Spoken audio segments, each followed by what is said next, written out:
Hello, everybody. Welcome back. I am your host, Jen McEwen. This is our 76th weekly call over at UpRock. Tag today is Powering Uptober. Happy Thursday. I hope you guys are all having a wonderful Thursday towards the end of October. Let's bring up Jesse.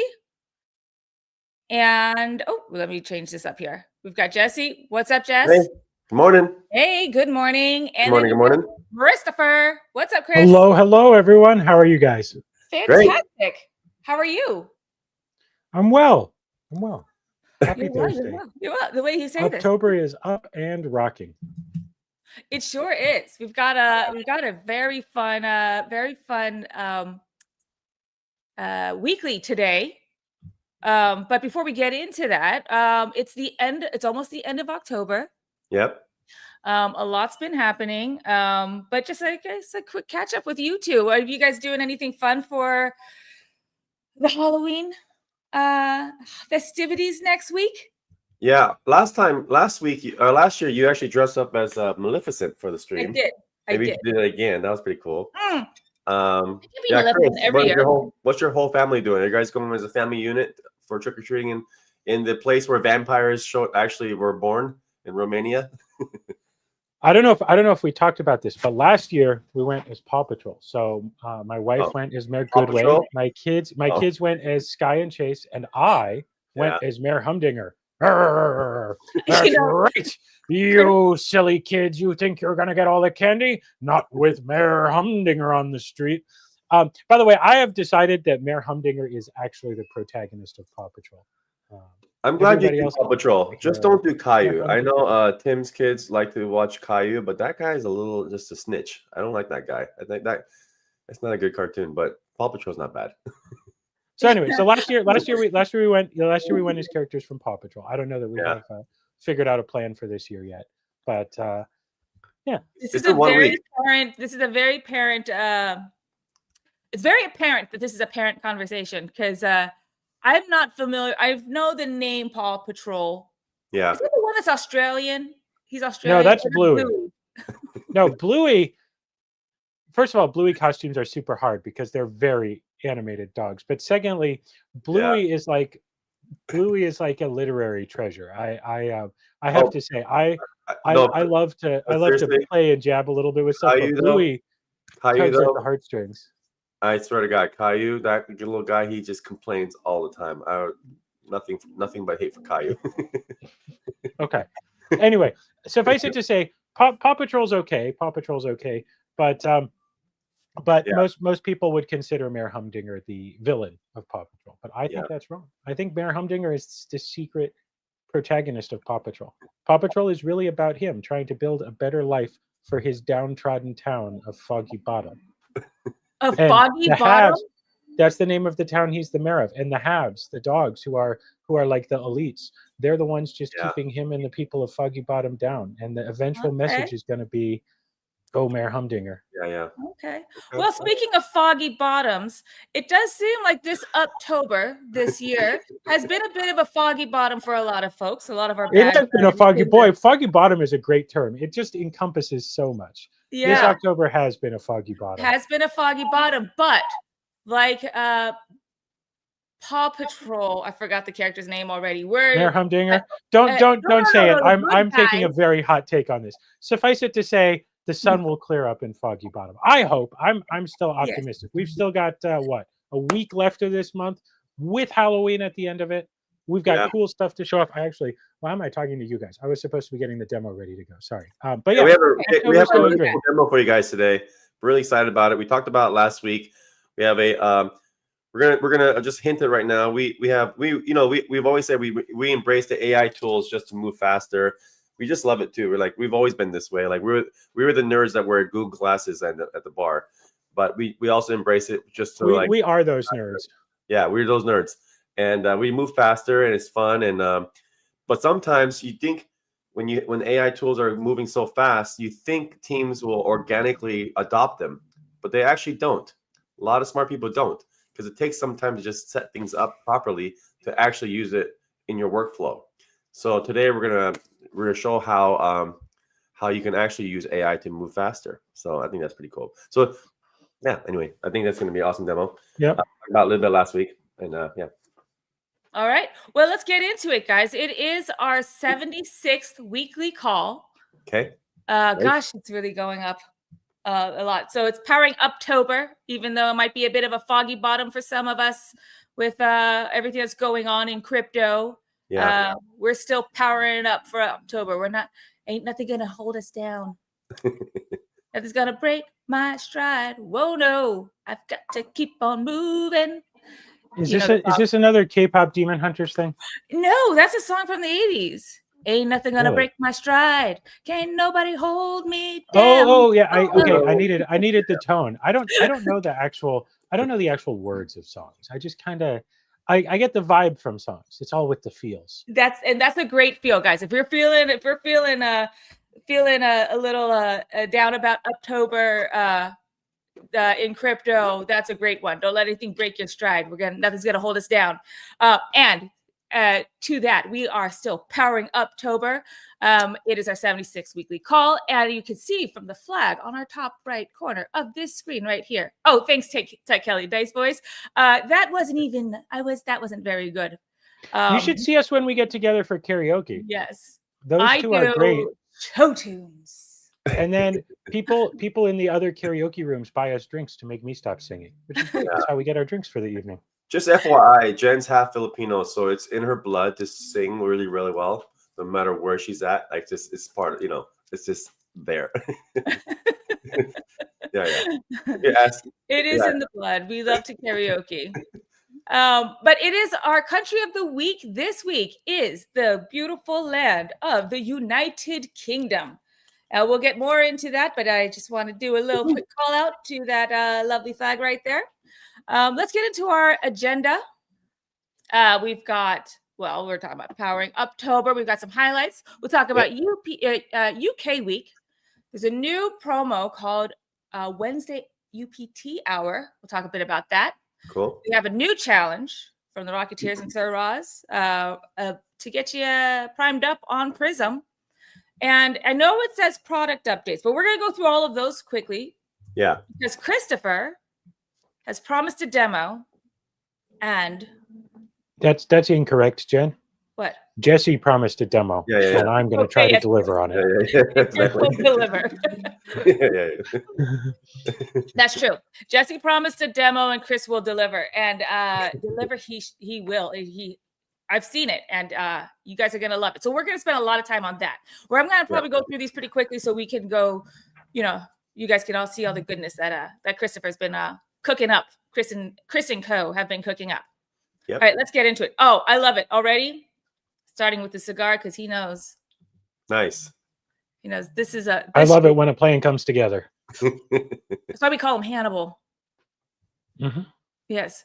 If anyone's wondering, not Hannibal Lecter. Hannibal. A-team. Yeah, A-team. So if you're Hannibal, who's Mr. T? He's the fool. I know who Face is. I feel like it might be Roz on this team. Yeah. It might be Roz these days. It's a good question. Actually, Chris, what are your cigars? What do you normally smoke? I do not trade with enemies of the United States. Therefore, wow. I mean, that's what it says in the law. There's trading with an enemy of the United States. I don't do that. No, I usually smoke Dominicans. This is a La Aroma. Yeah. Oh, Christopher used to be Mr. T, Reika says. And Gray. I have never been Mr. T. I've always been Hannibal. Yeah, Christopher's always. Yeah, can you imagine Christopher with a bunch of gold necklaces? There's literally, or with that much coolness, or being afraid of aircraft, or. Before we move on, Reika suggested that I do the Golden song next week with Jesse on the cello, and that is just like asking me to do. I can't even think, like, climb Mount Everest. That is the hardest song anyone could ever. She belts an A5. It is so hard. Like, that's usually I feel like that's usually like a whistle. She belts it. Yeah, you say that, but I'm pretty sure you nailed it. No, but it helps. It helps. You know, as Girk says here, after a few beers, it helps if you guys all drink. Yeah. And I'm not going to ask everybody around the world at 5:30 p.m. UTC to be drunk. Well, but Jen, it is quite literally 5:30 somewhere. That's how we define it. Is of the 24 time zones, or more than 24 time zones in the world that we could use to define our live stream, we define it by the one where it is 5 o'clock. Here's what we should do. No matter where we go to visit and we meet up with our Rocketeers or our community, wherever we go, we should try to aim for a karaoke night. Yeah. Oh, thank you, Reika. She believes in me. Yeah. You know what? I've trained myself to only be do happy hours. So I'm only hungry from 4 to 6 and 10 to 12. And those are great karaoke hours as well. You know, those are. Yeah. All right. Well, let's enough about singing and singing for our supper. Let's move on to our what we've got going on. Well, you know, we talked about this a bit, but it's, you know, UpTober is powering up. I know it seems like a foggy bottom sometimes the past more than a few times the past few weeks for everybody. Yep. Looking at your holdings, looking at your bags, and like this is a Fern Bracken foggy bottom. I hope we're not gonna get copyright restrictions for saying foggy bottom. Well, I mean, foggy bottom was a nickname that was given to a place a long time ago, long before the show existed. So, if anybody's asking, we're talking about that foggy bottom. So, even though it seems like it, UpTober is still powering up, and like we said last week, pay attention to the not just your candlesticks, but pay attention to the projects that you are investing your energy into and your money, your time, your staking, your tokens into.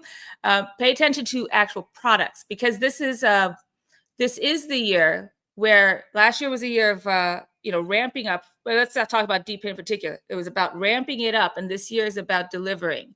It's about actually building. Everyone's been building, and now they're starting to roll out their products. Yep. And this is the year, and UpTober, even though it's close to the end of the year, is no exception. It's been a very, at least for us, a very, very busy month. I'm pulling up some stats right now. We have really good ratings in our app stores. Like the last month average was 4.9. That's pretty. I mean, so the all the new UI updates with Rocket Booster. You have a kind of gut feeling you're going to make some changes that actually matter and people actually care, because we listen to our customers and we listen to our community, and we know exactly what the complaints are. So everything we're doing with the Rocket Booster program is just that directly addresses that. But you still don't know. When you change the UI a lot, you're still a little bit nervous, because when you change the UI a lot, people, even if it's better, if it's a huge change, it can still be frustrating. So you're always a little bit nervous when you do something big change. But yeah, the past last month it was 4.74. Right now it's 4.9. That's cool.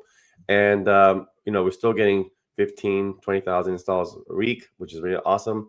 And that means people are actively interested in earning UPT.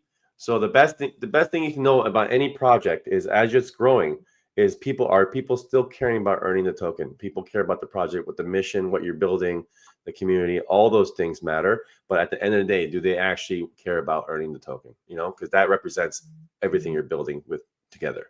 Yeah. So that's awesome to see all that. So even though, the whole crypto industry is a little bit down today, those stats actually are more important. And I'm just looking at it right now. So I'm just sharing. I'm just looking at my Google Play stats. So pretty great. Yeah.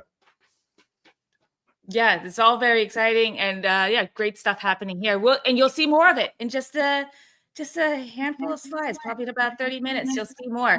As Kay says here, I'm starting to hear a little bit of my echo.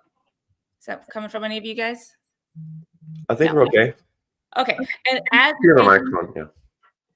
as Kay says, oh wait, what's going on here? You spin me right round. Yes, that's a great song.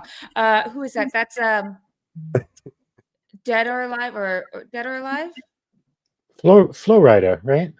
No. Oh my God, Chris.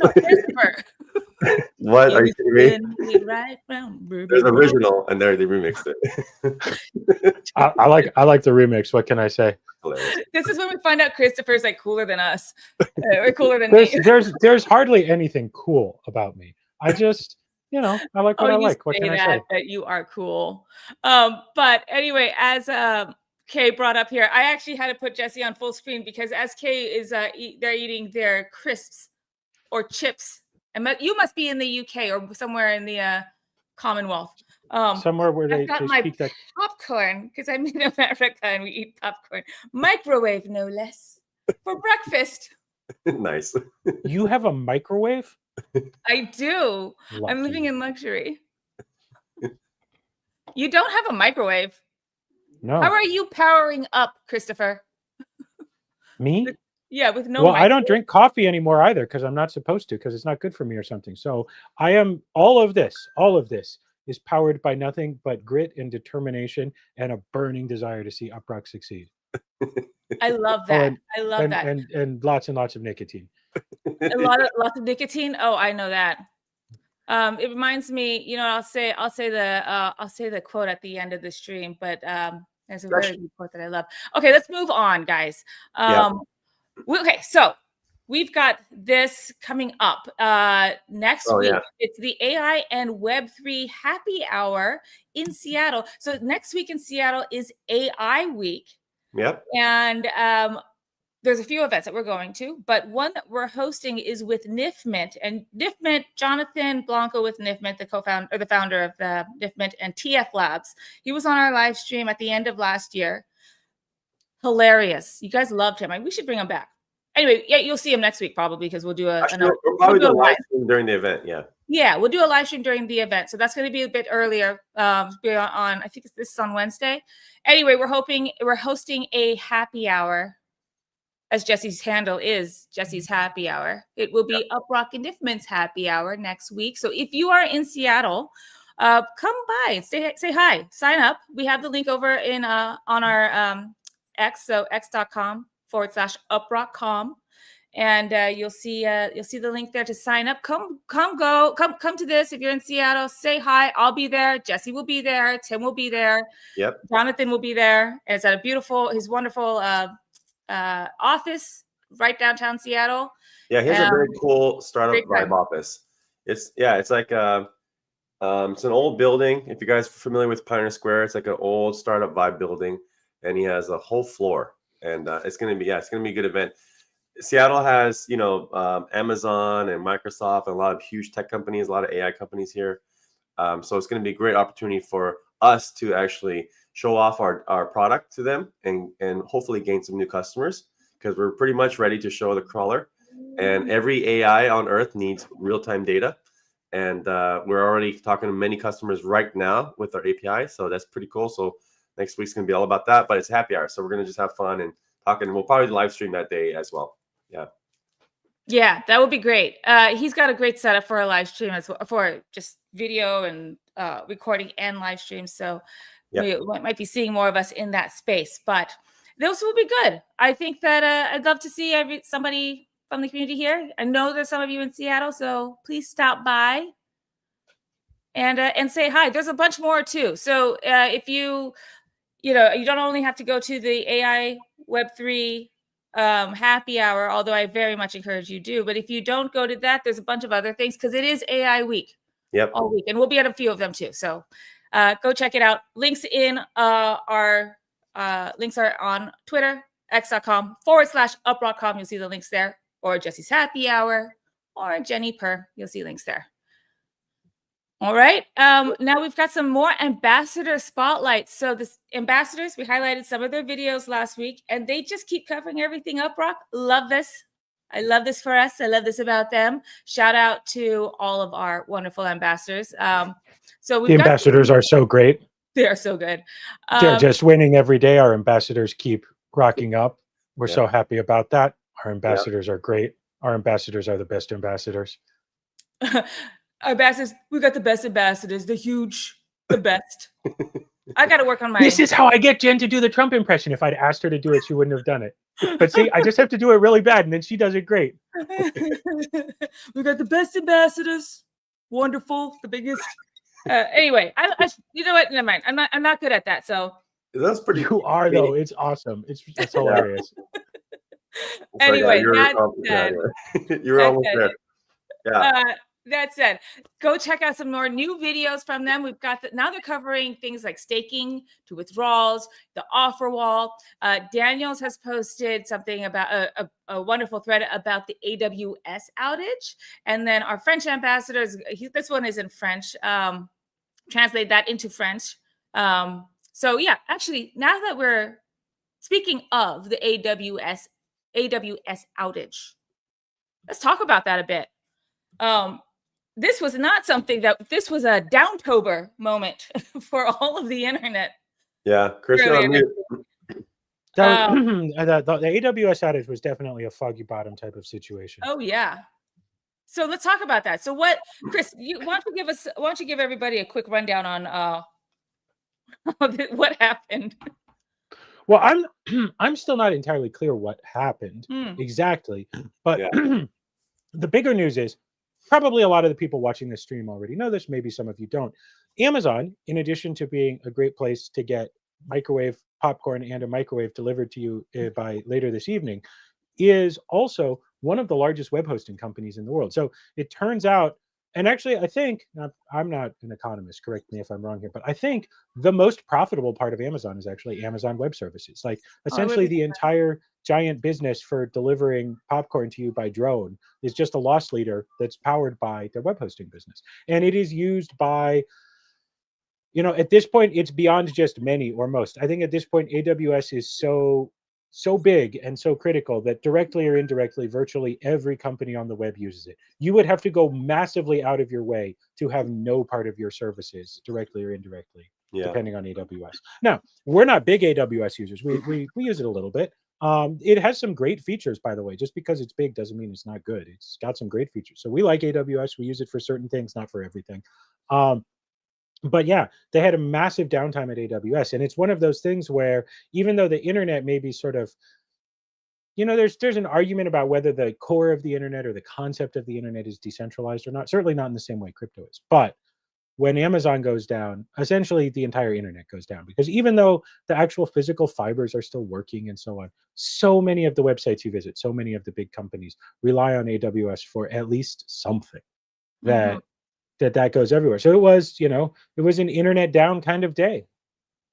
What's wild about Amazon and AWS being so popular is how expensive they are compared to, if you know what you're doing, it is actually, it is crazy how expensive they are for being so used by everybody.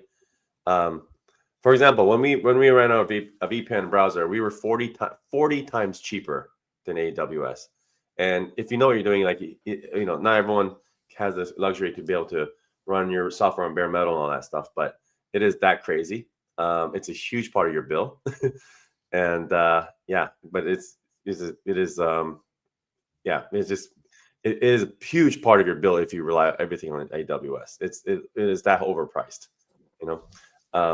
It is overpriced, but it's also so accessible. So I saw Elizabeth Warren, one of our politicians here in the US, she made this statement that she wants to break up the big monopoly that is that Amazon has on, with AWS. Yeah, I saw and that. It's like, man, come on, like this actually I get what they're saying about, I can see the argument with maybe Amazon with like the merchant sales, everything store.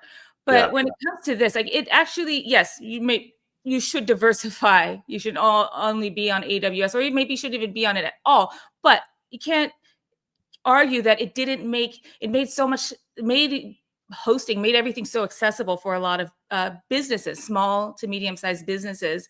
And so like, if you just break that up, then you're going to make it so much harder for smaller businesses to actually exist online.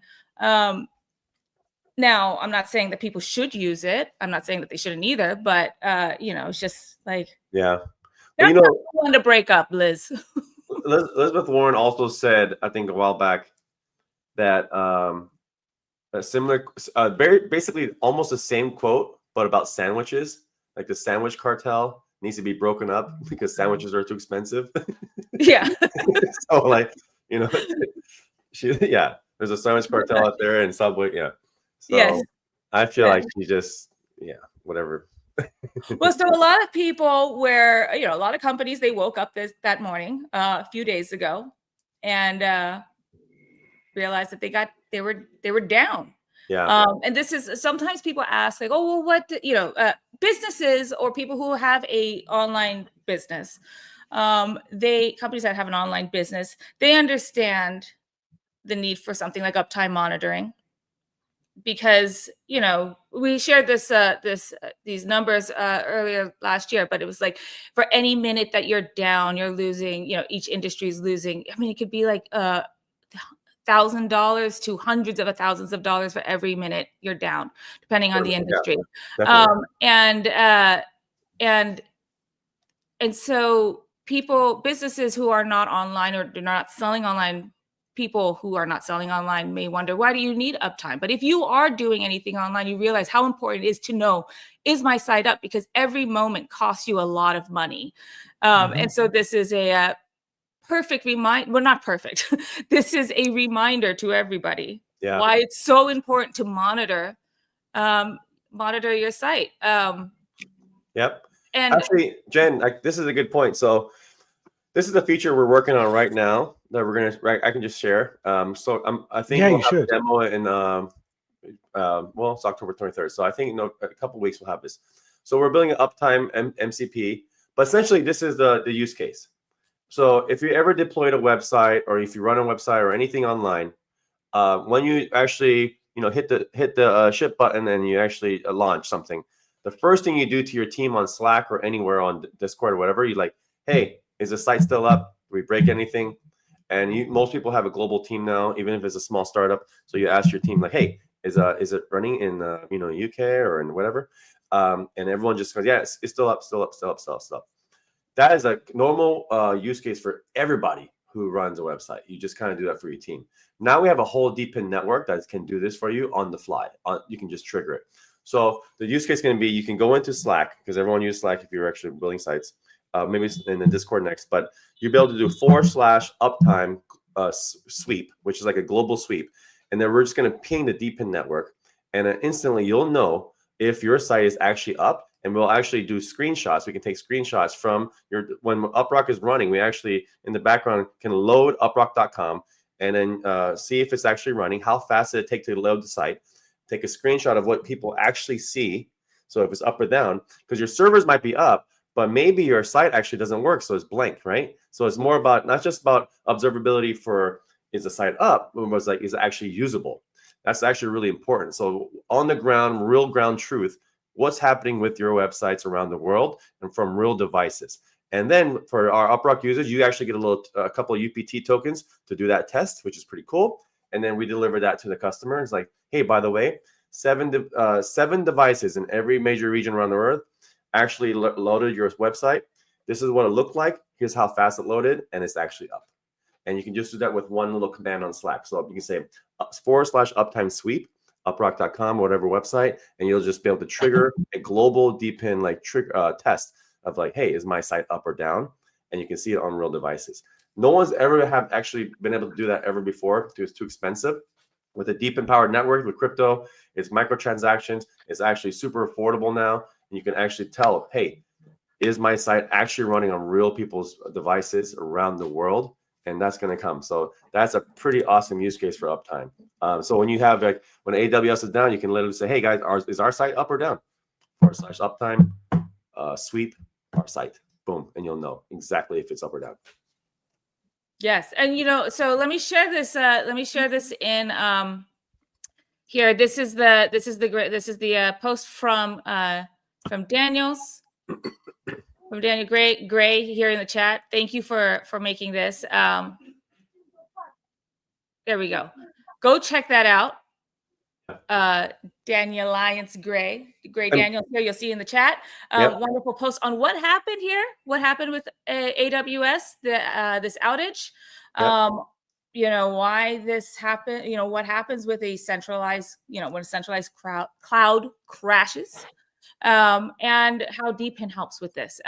So that is wonderful. And then here, just for good measure, here is the translated, here's the translated French from Will, our ambassador in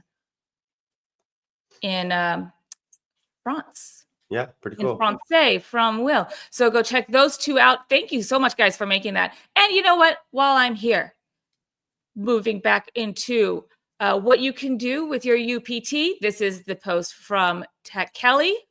Tech Kelly's in the chat. Shout out. Thank you, Tech Kelly, for making this.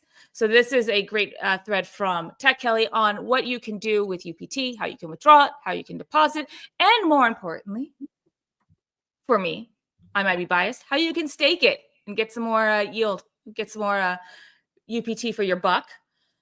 Yeah. You know what? I highlighted this earlier.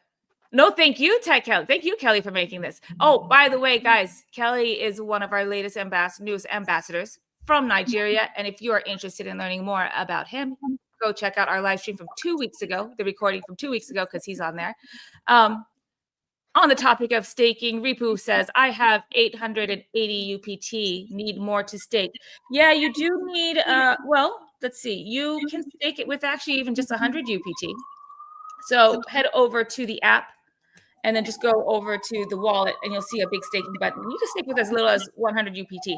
However, I do recommend doing a little bit more because the more you stake and the longer you stake, the higher your return. You get a better APY and you also get a better multiplier. So if you stake for a longer period of time, higher APY. If you stake more UPT, then you get a boost on your staked earnings. So it's up to you. You could try. I would also recommend don't do a bit and then unstake early, because there is a penalty for unstaking early if you choose a long duration. So find something that you like. But if you want to just play around with it, you could do a 1 month stake. Yeah. For 100 UPT. You could just give that a shot. Okay. And then lastly, here is the post from Benny. Benny has a great one here on. Benny's here too. I just saw him Benny's comment. Here we go. Thank you, Benny. Benny is also on that live stream recording from 2 weeks ago with Kelly. Great origin story. Selling peanuts. He started his entrepreneurial journey very young, selling peanuts in school. And I love that. We all have that kind of story, didn't we? You did Cutco knives. I did a bunch of odd jobs, crushing cans as a little kid. Anyway, so Benny's my first online journey was selling cigars. Really? Yeah. How old? That is not the 18. 18? Oh. Where'd you get them? You stole them? No, drop shipping. Come on. Right. If you did that today, you wouldn't be able that tells to. more about me, but Well, that at the time it was cool. Nice. All right, but so guys, go check out Benny's. So Benny's thread is about how you can get rewarded in UPT tokens by contributing to the UpRock DPIN, and also how you can earn more by staking, where you can buy. So anyway, go check all of these out. He has actually a YouTube video, so this is really fun. I love watching these videos of theirs. Yeah, and go check out their last. Benny and Kelly in the live stream from 2 weeks ago. You could also see Gray. I don't remember Gray Daniels when we had him on, but it was like maybe a few months ago. Yep. Yeah. Absolutely. Yeah. Maybe what I'll do is I'll like do a pin post on my own thing of like meet the ambassadors, do a pin post. Anyway, love to see. And Christopher, so your first job, actually, as I was setting all that well, up. not my first job, but one of the first websites I ever built was drop shipping cigars. By the way, are your anyone's family watching these? Yeah, streams? my folks, sometimes my parents do. My dad or my mom will let us know how we look. Like Really? you know how parents are like. my mom a couple of weeks ago was like, "Oh, Jesse looks really tired. Is he getting enough sleep?" No, I do not. I'm always like, tired. Ma, are you kidding?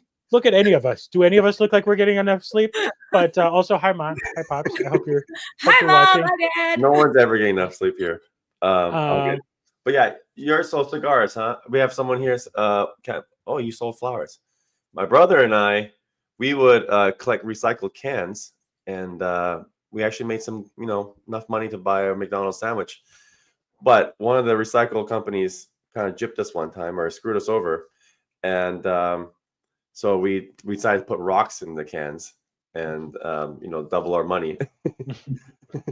So we're real hustlers with the Coke cans, but yeah, I mean you have to get a lot of Coke cans and bottles to actually make like enough money to pay for like a couple Happy Meals. But that was a part of our entrepreneurial journey. I did cans. I crushed cans. I dog walk. I love this. A little Captain Pug wash with little flowers and selling them to the neighbors. That's so cute. I couldn't say no to a little kid who was trying to sell me flowers, unless it was 2:00 in the morning and I just left the nightclub and they're trying to sell me a rose or trying to get my date to buy me a rose. Then I'd be like, fuck off, kid. But maybe I don't know if that's what you were doing, Captain Pugwash, but if you weren't, the idea of a little kid with little flowers, that's adorable. Yeah, this is fun. I know that I feel like a lot of people who gravitate to just crypto. Yeah, we have very fun first businesses, childhood businesses. It would be fun to hear what everyone's story is. Maybe we can put that in your bonnet, or put that put that in your, what's the saying, Chris? Put that in your bonnet or save that. Put that in your pipe and smoke it. Well, more in a positive way. I was going to say to Sir Roz and the Rocketeers, maybe that can be a thing for the future. Save that, save that little right click. Save that. To put that in your noggin and hang on to it. I don't know. That's not really a saying. I don't know. Okay, let's move on. We've got, because we gotta do a demo soon. But before we do that, country of the week is the UK. It is your week, you lovely nation, you wonderful, you lovely kingdom, a great one, in fact, a united one. I mean, I'd like to point out that you have blundered into a whole thing, right? Because the United Kingdom is like, depending on who you ask, it's 4 countries. In some kind of international sports, they compete together. In other kinds, they compete as England, Scotland, Northern Ireland, and Wales. So this is I feel like this is one of those Jen West Coast Americans is like la la la la la, and then all of a sudden half the internet is going to be like, and she's going to be like, what? What I say? What I say? Did I pronounce it wrong? It's pronounced United or United? I don't know. What's everybody upset about? United. Okay. I don't want to get into all of that. All I know is that where they serve crumpets and tea and bangers and mash and bunch of stews and soda bread. You gotta throw haggis in. You gotta throw haggis in there. And haggis. If you're gonna get Scotland. If you're eating all of that stuff in UK, then okay, you get double your UPT. And this is happening from the start on the 20th. It goes on to the 27th. And congratulations. Very happy for the folks in the UK. The one good food about UK, I always make fun about how bad it is, but they're from living in Seattle, their fish and chips is the best.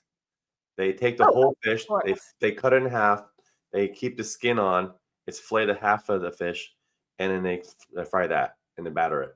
In Seattle, around the world, you cut the fish in little pieces and you batter up little pieces and take the skin off where the flavor is at, and they totally just butcher it.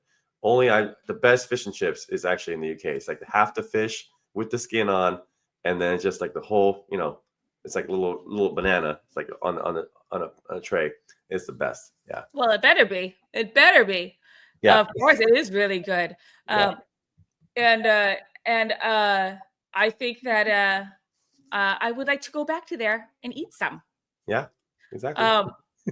Also, what does he say here? Roz says he had the best when he was in Manchester. Yeah, it's really good. I mean, honestly, it's one of the best. There's a lot of good chip shops in the UK. There's a lot of good whiskey. There's all kinds of, the old saw is that when you're tired of London, you're tired of life. Which, it's a little wet and rainy for my taste. I'm more of a Los Angeles kind of guy, but London's good too. It's not that different for us in Seattle, because it's kind of the same weather. It's not any different. I'm used to it. I was born in the darkness. You were. There's a reason why I came to Seattle and then I left Seattle, because I realized it's You're cold and merely rainy most of the adapted. year. I'm not. No, I like it warm and sunny. You like it warm. He likes to be. He's a man who's used to certain comforts. He bruises Like being a warm. fish. He Yeah. likes to be warm. You guys don't realize I start preheating the office before live stream, like 6 hours in advance, because it needs to be warm in here. The hell are you doing in Romania, of all places? You must be just Teams here. We work here. It's how it works. Anyway, it's been nice lately. It was 21 Celsius today, and I don't know what that is in freedom units, but I know that I took my sweatshirt off, so it's pretty warm. Well, okay. Well, speaking of freedom units, you're getting double your freedom units, aka UPT, because crypto is freedom currencies. If it is decentralized currency, is freedom currency. So double your UPT UK. You have until the 27th. There's nothing else you got to do other than keep UpRock running in the background, and just turn on notifications if you're on iOS, because iOS tends to kill the apps running, or apps running in the background, not just ours, but all of them.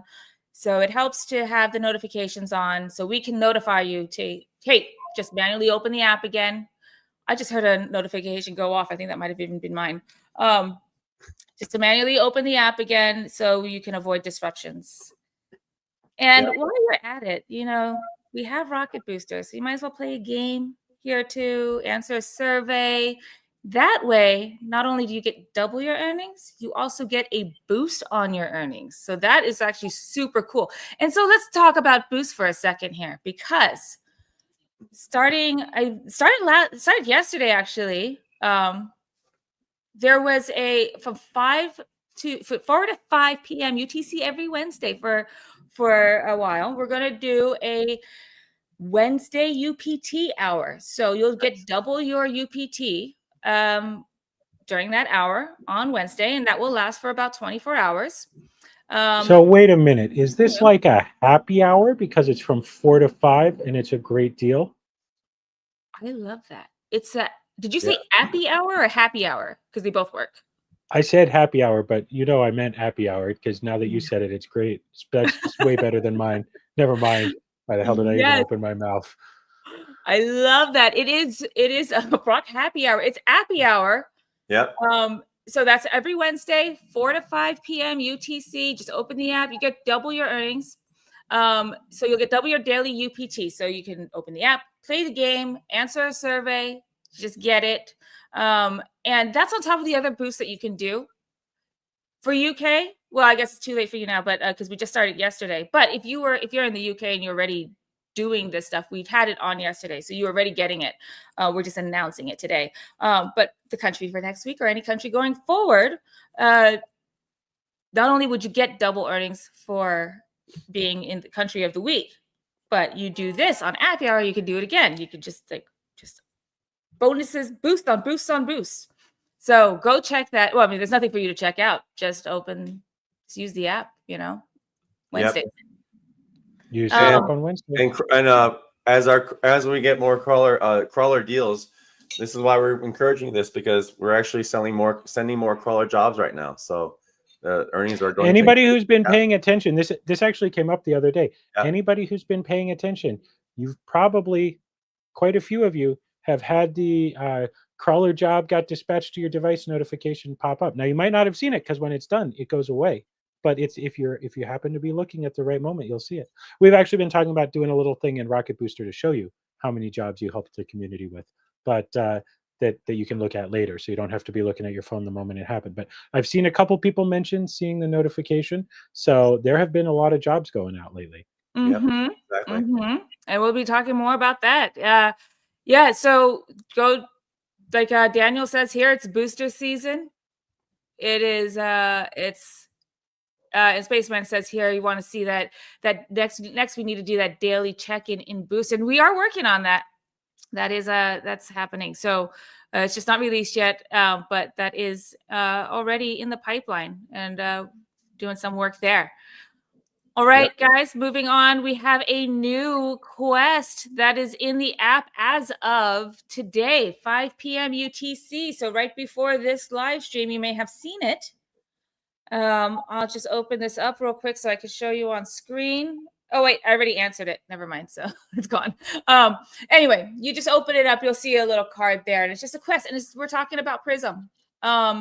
So this is live now. The reward pool is 100,000 UPT. Awesome. This is going on from the 24th until the 31st. And I have a document I wanted. Oh, I can't see it. Anyway, so the reward mechanism, I wanted to mention it, but I actually can't access my document right here. So Roz, if you're in the chat, can you share it with me? Can you put it in there and we'll talk about it? Also, I'm going to drop Here in. it is. If you want to learn about Prism, we created a notebook LM. And you can actually ask any questions about what Prism's about in this notebook. And you do have to have a Gmail account, but besides that, it's free. You can just ask an AI all about Prism. And if you actually want to post content about it, it's a great resource for you to actually have some really banger quotes or like one-liners or sound bites. It's all in there. So it's a bunch of documents about how we talk about Prism. You want to learn more, check out the notebook LM, and you can use that as a good resource. Yeah. Okay, so here's how it works, guys. This is the Uptime challenge. So you complete the quest. So you do this stuff in the app, right? You'll see the card, right? And then once you've completed, now you have to prove your uptime. So you keep your device online. So during the duration of this quest, so it's the 24th through the 31st, to join that pool of 100,000 UPT. And here's how the rewards will break down. If you have 70 to 80% uptime, then you're in that 20,000 UPT pool. If you have 80 to 90%, then it's 30,000. The pool is 30,000 UPT. If it's 90+%, then the pool is 50,000 UPT. So go check that out. That is live, and it's available for you to. It's happening now through Halloween. No. We're gonna take some of the fogginess out of the foggy bottom that has been October, and we are gonna end it with UpTober. Yes. UpTober, yes. That's make this name live up to itself. So go check that out. I've already joined it. I mean, it's not, I don't think I count anyway, but testing and everything. So I'm on there. But go check that out. You'll see it's the first thing you see. Usually this kind of communications, we have it in the Rocket notes. You'll see, the new UI. There's that new Rocket notes where Rocket will chat with you. This one's actually, at least on Android, is right there on the main screen. So because we don't want you to miss it, so go check that out. You'll see it right there. Yeah, have fun and good luck. Good luck. You don't want any downtime. You want to get to that 90%. So how do you do that? There's a couple ways I recommend. I said earlier, to avoid the app dying in the background or being killed in the background if you're on iOS, but this is also helpful for Android, just turn on the notifications, because we'll send you a notification to remind you just to manually open the app. 2 is you could install the home screen widget. That way you can always see very quickly at a glance on your home screen if you're connected, what your connection status is. And your earn rate, all things like that. But really, for this challenge, it just matters that you're connected and you have uptime. And then 3, what is another way you could do? You can avoid interruptions. Just, good internet connection. So also, plug your phone in. Plug your phone in. Don't let it die. Yes. Yeah. Keep that phone on. If you go what's the old IT joke? Ring, ring. Hello, is it plugged in? Yeah, exactly. Ma'am, do you have it plugged in, ma'am? Ma'am, is it plugged in? Yeah. Keep it powered on. If you go to the movies, just make sure everything's on silent. Don't turn that bitch off, because it's gotta pay for it. It's living rent free. Make it earn you some money. It's living rent free in your home, in your pocket. Let it earn for you. Bam. Right? Good luck, everybody. Let's try to get to that 90% uptime, guys. Nice. Okay. Excellent. Now we will go into, here we go. Tech Kelly. Turn on notifications. Add home screen widget. Good internet. Enough battery juice. There you go. Boom. Boom, boom. Okay, now let's go into real quick the some product updates because, but this is not the demo, Chris. We'll do a demo later, but we'll. No. I just want to do quick product update. Teacher. I brought something for show and tell. I want to do my show and tell. Well, I'll just do mine real quick. So we have a new update that's going out. It's already been sent over to Google for Google Play, so you'll see it. It's the Android update that has what I was talking about with the with the Prism Uptime challenge. You'll see that there. Yep. Actually, the App Store will be coming up very shortly too. It's always right behind. Unfortunately, we just can't schedule those two to release at the same time because they have different reviewers, different platforms, or different app stores. So, and they have different publication mechanisms, so we can't really sync it up. So, hey, pro tip: if anybody from the App Store and or the Play Store is watching, what we want, all we want, and it seems like such an obvious thing, we can't believe your stores don't have it. We just want a button where once all of the review process is done, the app is ready to go, so that the moment we push the button, it goes live. Instead of going live at a random time that we don't control, because then we can't synchronize our releases, and then we can't synchronize backend updates with it. And so we have to roll it out in batches at separate times because we have to essentially make it like two completely separate releases. So all we want, okay, we get it. You want to review it. Make sure we didn't just put in whatever. Make sure the apps work. I got it. But once that's done, let us decide when to publish it so that we can synchronize it with everything else that's going on, rather than making it, because that's the problem right now. That's why the releases aren't synchronized, because we don't have control. Once we say, hey, please review this, it takes anywhere from a few hours to, there's a whole process sometimes. And so because we don't know when it goes out, it makes it really, really hard to synchronize with other releases. That would be great. How come that's not a thing already? This has been apps have been around, app stores have been around, multi-platform, multi-OS app stores have been around for 15 years. Yeah. Why is it not a thing yet? That is so weird. Anyway, why? I guess they're like, why do we need to play nice with each other? Yeah, right. There's more phones than our phones. No. Yeah. Anyway, so there is the Android update. There is also an iOS update, but we just got a message from Apple that there's like some paperwork that we need to do. Just agree to an update in one of their terms. So that caused that delay. So anyway, that's I resolved that one. But yeah, that was resolved this morning. Okay, so great. That's in track. So there you go. That's the update for Android and iOS. For Android, you'll also see with this update a new settings section. So go check that out. We've restructured it quite a bit because, one, to make it look nicer. But two, we're going to start adding more things to the account section. So you'll be able to see your achievement badges there. You'll be able to, answer, because we'll do like more questionnaires so we can give you better survey results. Mm-hmm. So pre-qualifying questionnaires. So that will be there too. But it's not there in this release, but we're setting it up for that. So go check out the new settings section as well. Let me know what you think. And you know what? This is a great time for us to pivot into crawling, because we've got a question from Spaceman. Is desktop web crawling task soon?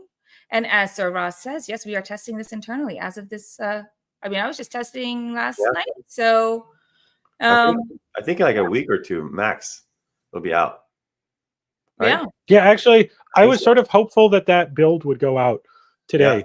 Yeah. And the reason it didn't go out has nothing to do with the web crawling tasks and everything to do with a bug we found in the app update distribution process. So we're going to fix that before we push another update. But And so Spaceman, as we talked about before, I mentioned before, I think last time this topic came up a couple of weeks ago, I was very cautious, let's say, about this, because there was an element of, but those are going to have a different kind of earning thing, because those earnings on desktop for web crawling are going to be very, very based on actual demand. But it's not over until the fat lady sings and the check is in the mail. But we actually have a call with another new customer who really pushed us, because it was like, I don't know, we don't know how serious you guys are. Like, maybe we'll do a call tomorrow. And they're like, no, we've got a big thing and we really are ready to go.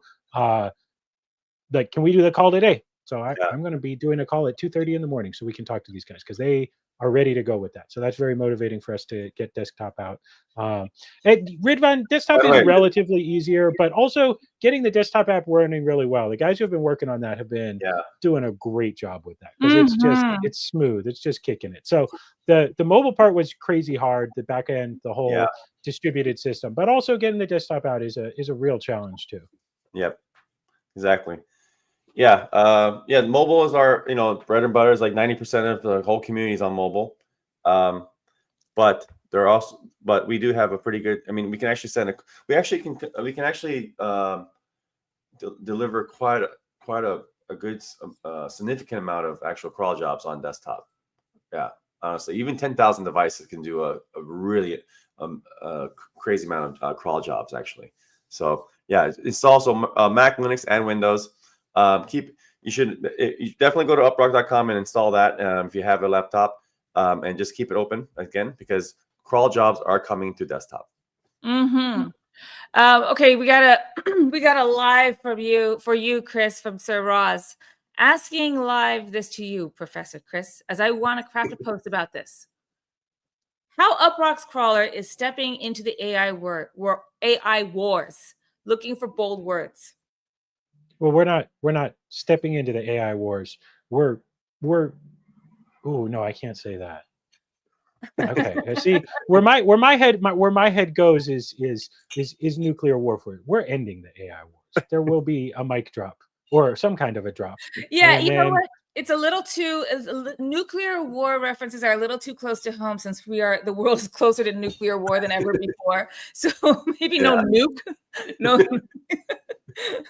Stanley Kubrick, Dr. Strangelove, How I Learned to Stop Worrying and Love the Bomb. So I mean, so Rise, we're coming in hot on wings of glory, and because here's what we're really showing.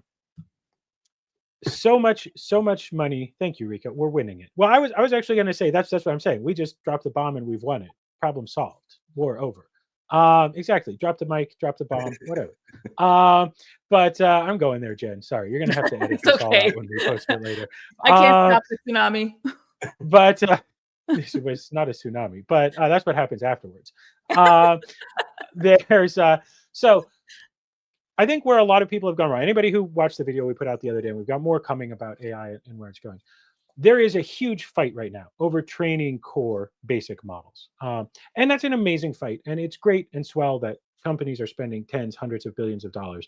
There are some real legitimate concerns about that spending and everything else, but whatever. But that's only as useful as what you can do with it. And at some point, there probably doesn't need to be 1,000 companies out there that are training base models. There just isn't that much need for that much base models. Not that I see right now. Yes, there will be niches and things like that, but just in terms of base core models, there's probably not that much demand for that many models. So what we are doing is we are saying no. That's why we're not training models. That's why we ourselves, we are not actively training like low-level models. We're not doing that. Instead, it's all about, and Jesse's going to show more about this soon, probably next week or the week after. It's all about the insight that you can get from the models. It's all about what they can do. And in order to do anything useful, they need to be able to access the data that is the web. And I think I said this a year ago, or more than a year ago, and we were talking about what we really wanted to build. And it's been a long road because we've had to build so many things along the way. We've had to build so many bridges. We've had to build so much of the road to get to the good part. But we're at the good part. I'm about to show you some of the good part. It's about insight. It's about getting the most out of the compute you can. And so one of the challenges, this actually, Raz didn't realize this. This dovetails perfectly into an introduction for what I'm about to show off this evening. One of the challenges is, how do you get the most compute possible working for you? Because it's one thing to ask a model a task. I'm sure most people here, probably everybody here, has used ChatGPT or Grok or Gemini or Claude or one of the many models out there. Maybe you're like super into rolling your own and you've used GPT OSS or Gemma or something like that. But whatever it is, you've probably sat there and watched it work. Maybe you're running it on your laptop. Maybe you're running it on a GPU in the cloud somewhere. Or maybe you even have a couple tabs open and so on. But it's all about being able to build stacks of data, being able to build long-term flows that are actionable, that work, that react when things change. And that's how you get the most out of it, and that's how UpRock is entering it. Because by providing access to the internet, the web, the network as it really exists, we are giving the AI this superpower to actually interact with live data, and not in a, and in a way, I don't want to say too much about what we're going to announce soon, but not in a way that's static, in a way that's really composable and forkable and shareable. Yep. So that's how we're entering the AI wars. So that's how we're winning you're not the AI wars. So Chris, you're not the destroyer of worlds. You're the creator of galaxies. I would say that's actually yes. That's actually a great line. Yes. Yeah, that's what. Yeah, and that's actually what you can be a doomerism with AI. It's a destroyer of worlds, or you can think this is an explosion of stars, explosion of galaxies that are happening. We're creating new worlds. I prefer to think that latter. Yeah. Well, that's why. That's why, as we say, we talked about in the last video, we'll be talking about, we got another long form video coming in a couple of weeks. Yeah. I think one of the biggest problems with the whole AI discussion, both the like the boosterism and the gloomerism, is a lot of it comes from a place of lack of understanding. We make this old, we used to make jokes about things that are easy versus hard in computer science. And somebody's like, oh, I want to know all of the Walmarts that are within 500 meters of an In-N-Out burger. Like, oh, well, that's super easy. I can do that in 5 minutes. And it's like, okay, but now I want to know which ones are kid friendly. Like, oh, well, that's impossible. Right. So like people who don't have a deep understanding of this, I think a lot of them, the people who are writing these articles, don't necessarily have a deep understanding of what's possible and what's not. And so it's both the best of times and the worst of times. It may be the case that OpenAI is over investing in hardware, and that doesn't detract from the fact that foundation models are getting really, really good, and that there's a bunch of great use cases for them. And it may be the case that the way that certain topics are being taught in school leaves them really open to students just using AI to do their assignments for them. And so those students aren't learning those topics as well as they need to. But also AI is definitely going to be a great boon in education and for a variety of work. So, in this day and age, in 2025, it's ludicrous to suggest, oh, we should educate children, but not teach them how to use computers, because they should learn how to use the abacus first, and then learn computers. And I do think it's important to introduce certain kinds of technology later, that in the early years, et cetera, et cetera. But in 10 or 15 years from now, the concept that we don't teach people how to use AI, or that is not a part of our education, just like anything else, is going to be, I think, ludicrous. As was the case when calculators came. And so now tests didn't have to have answers that were round numbers because you had to do the arithmetic part by hand. You could have fractions and decimals and odd numbers and rational numbers because the calculator can spit them out. And you allow a calculator on the test. Now you allow computers on the test. Some years from now, when the pedagogy has caught up, we will allow AI on the test, because teaching these topics, we have to improve our teaching to understand this tool exists in the world. So now people can do more. So we need to teach them how to do this topic with AI and computers and calculators and all those things in the world. Yeah. Not just pretend it doesn't exist and stick our heads in the sand. Yep. Yeah. Yeah. I think that to that end too, like also being able to recognize when something is AI as well. I mean, that's most immediate for me, is recognizing when, like, I'm just thinking about one, using it, but as also somebody who, we're all on X or something, or Instagram or TikTok, and you see something and it just kind of seems, as far as like entertainment, content, sometimes you see things and it's just like recognizing, sometimes you get duped. I've been duped before and it gets me mad. It's like, oh, I can take my likes back. You give me those goddamn likes back with your AI generated, cat videos. I'm so offended. But you actually start like recognizing it better too. Yeah, you're like, have you seen the cat? They trained someone a cat to actually cook and dance. Yeah. For a second, my dumbass believed it. So actually, real quick, that red light behind me, that's Hal. My friend Hal. He's I thought that was just a thermostat, but that's Hal. That's Hal. He really just he's sometimes he's acting a little weird. He's been locking me out of my rooms, and I think he kind of wants to kill me. But you guys get the reference, right? Yes, yeah, I got the Okay. reference, but that hit very hard after my whole like positive like We're talking about future AI. forward AI discussion. You're like, oh yeah, by the way, my thermostat's trying to kill me. I'm talking about AI. So here's my own Hal. No, that's my thermostat. Yeah. It's cold, so I have the heater on. Oh, it used to be blue. Wow, you guys notice. Wow. I'm surprised you guys notice these little details. Oh, well, I have to be more aware of my surroundings. Make sure I don't anything weird behind me. Anyway, if it starts speaking. Did you leave the then- cat sweater out on the drying rack? Oh my gosh. Stop. I have my drying rack out. Stop it, Chris. I didn't even know. It was just a random guess, but I love how it works. I love how it works. ADHD powers. ADHD. All right, hold on. ADHD power. Hold on. Okay, yeah, let's move on. I love it when a plan comes together. Move on. Wait, right. what did you say, Chris? Wait, Right. yeah, Chris did his Hannibal moment. We missed it, Chris. I think we need it again. I love it when a plan comes together, but I'm going to show you a better plan coming together in just a moment. Yeah. Teacher, can I start my show and tell? Absolutely, it's Chris's Sure. turn. It's not just a spider in a bag.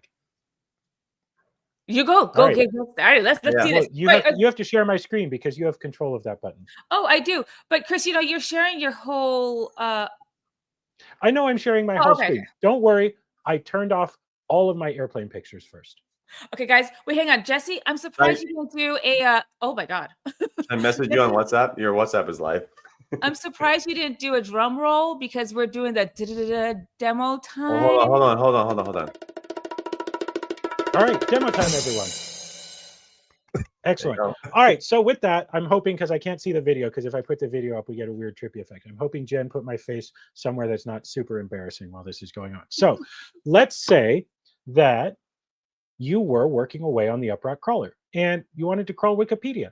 So I'm going to just start crawling Wikipedia, and it's going to start working. And in a moment here, we'll see it loaded the main page of Wikipedia, and then it's going to start crawling away here.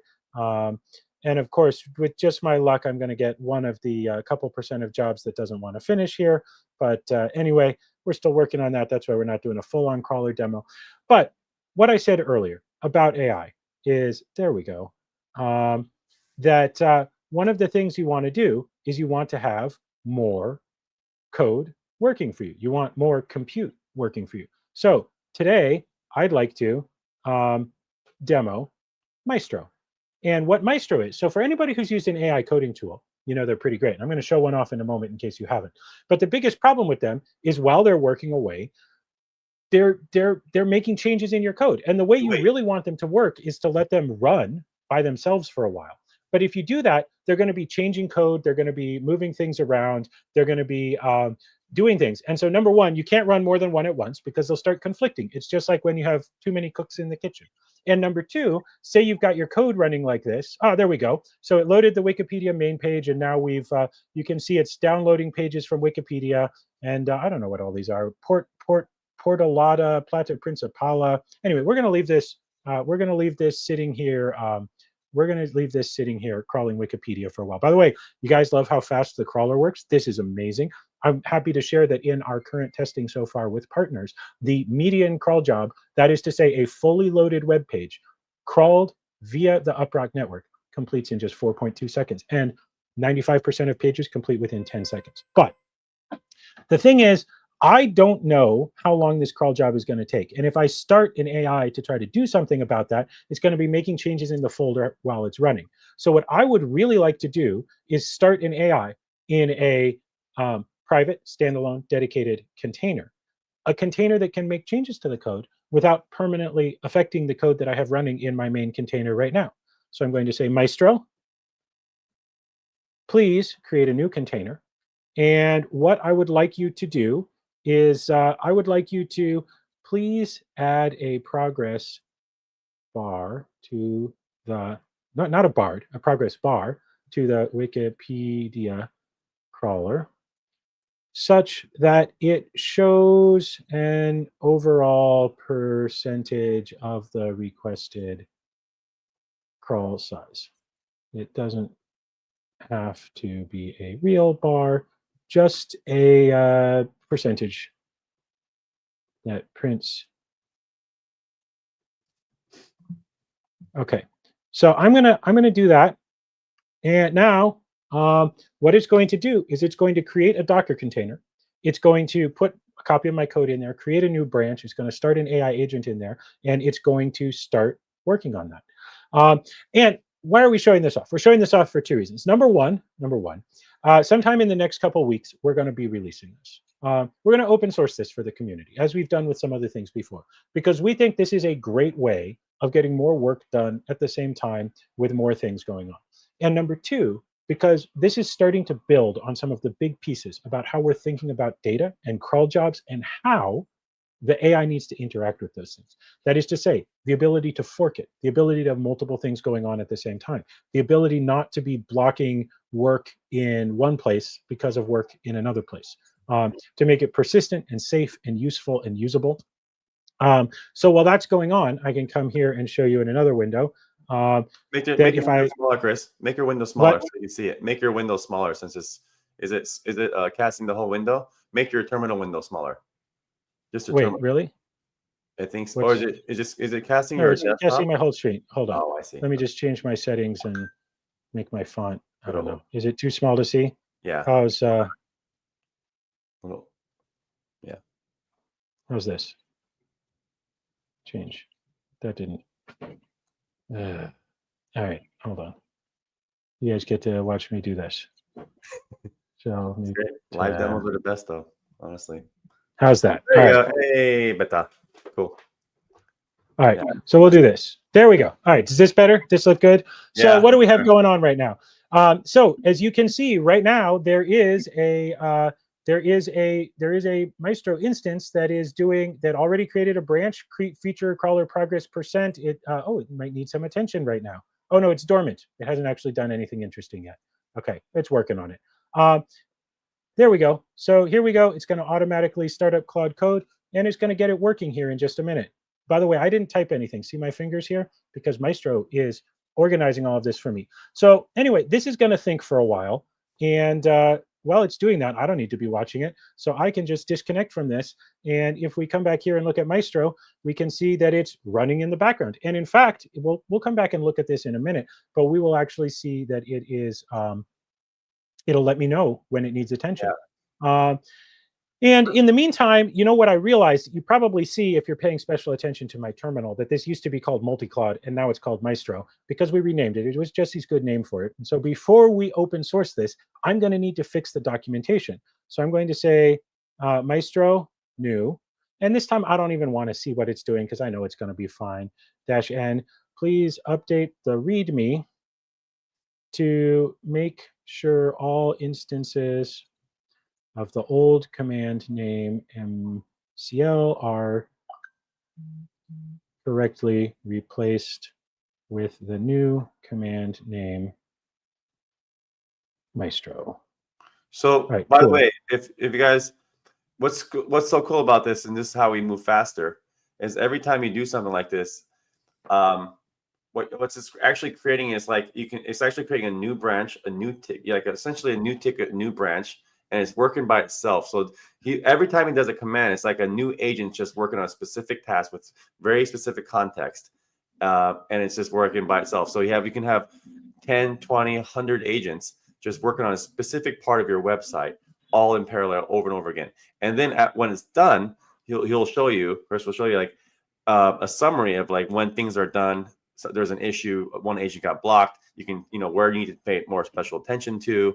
But it allows you to actually do a couple of tasks where the AI can actually handle it by itself, and then it doesn't block you from actually doing some more complicated things.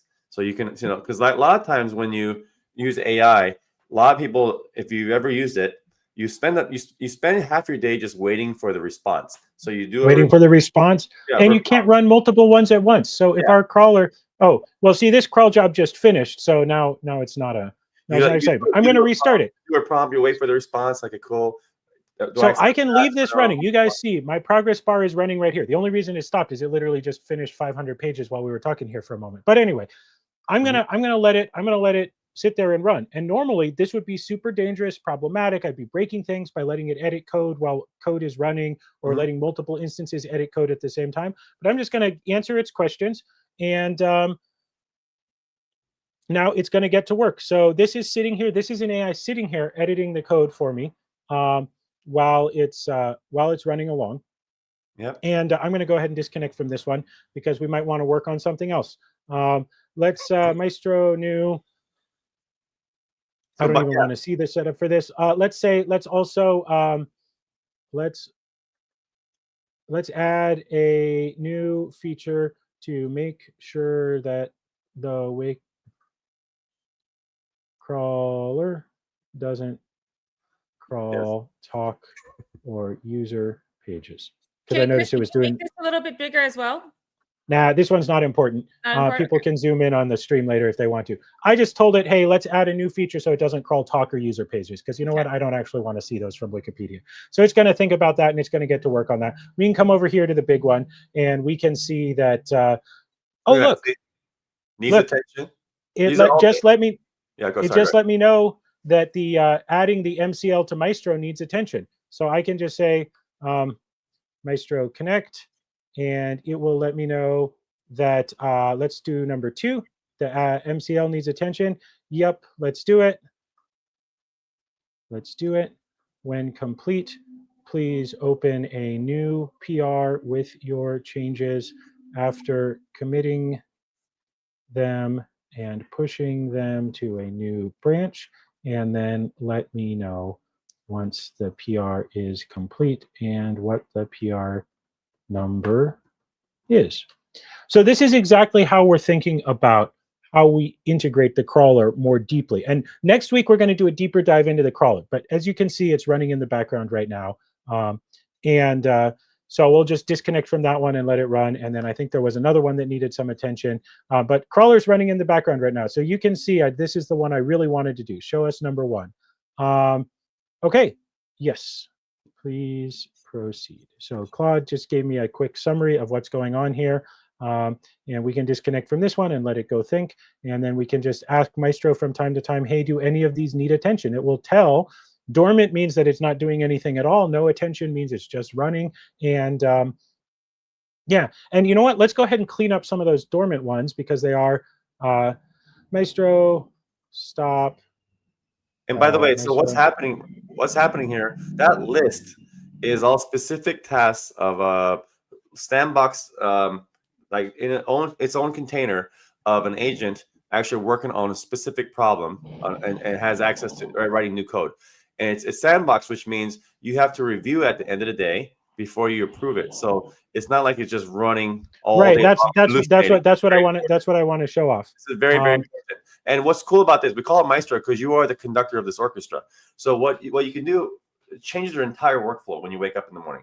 So you have all your tasks. You have like maybe 100 things you want to fix, and you kind of break them down by priority. And you say, okay, these are things that are like I can do, but I bet you the AI can actually solve it pretty quick. So you just create a bunch of you basically go into their list and task it out as the Maestro, and then let it work. And now, instead of having to like wait and prompt all day long and just sit there and look at prompts and accept, you can just actually do more things that you actually can do yourself. So this actually opens yourself up with a lot of time. And this is how a whole team can move faster, is that you can actually, work and then come back an hour later and like, okay, which, like you said, just say Maestro list, and you can see which ones are dormant, which ones need attention, which one needs a PR request approval. PR just means, by the way, pull request, which means like, hey, can you pull my code? I just give a PR request, like, here's my code, check it out. Is it cool? If it's cool, then then the pull request approved. That's what that means. And so we're going to show that off in just a minute. Yeah. So let's go here and look, the one where we ask it to. All right. So it made the pull request. So now if I come over here to GitHub and I look at my pull requests, I have a pull request. So this is all of the changes that it just made on this repo. And I can look at them and I can see if they're good or not good. So I can see it renamed MCL to Maestro and MCL to Maestro and so on and so forth. But let's get some more compute working for us. Because honestly, I've written, so I'm going to just leave this sitting here in case I want to come back to it. So if I look here, it's still there in the Maestro list. But now what I want to do is I want to have it do a PR review. So I'm going to say Maestro new en. I don't really want to look at this. PR review pull request number 1. And what it's going to do is it's going to create another new container. It's going to start this pull request review. This isn't, I haven't fully converted this one that we use internally, although we will share this pull request review one of these days, open source as well. But this is one of the new Claude things where it's a combination of scripts and other things that are running all at the same time. So in a moment, we'll come back and look at that pull request, and we will see that the bot has gone ahead and made some comments on it to let us know whether the pull request fulfills our requirements or not, and if it works or not. But I want to point out, while all of this has been running, and admittedly I've been switching between a couple of repos, but while this other one, format progress. Okay, so let's say please create a new commit for this and open a new PR for this feature after pushing the commit to a new branch. And normally, of course, I would do a lot more local review before I did this, but just for the sake of showing stuff off. But I want to point out that right here in this example script that's actively crawling Wikipedia using the device network, if somebody's watching right now, there's a chance that actually probably 500 of you are going to get a notification letting you know that there's a new crawl job available. And then it's going to execute and then it's going to be done. Yeah. This code is still running. I haven't broken it. I've been editing the code in a separate composable. Damn it, I should have made this hold on, I'm going to make this just run for longer, because I'm going to make this run for longer in like the most, like, let's do 1,000 pages and let's do them 100 at a time. Yeah, that sounds good. So we'll do that again, just so more things are happening. Oh wait, I doubled the number of pages and doubled the number I want to run at once, so it'll take the same amount of time to run. Never mind.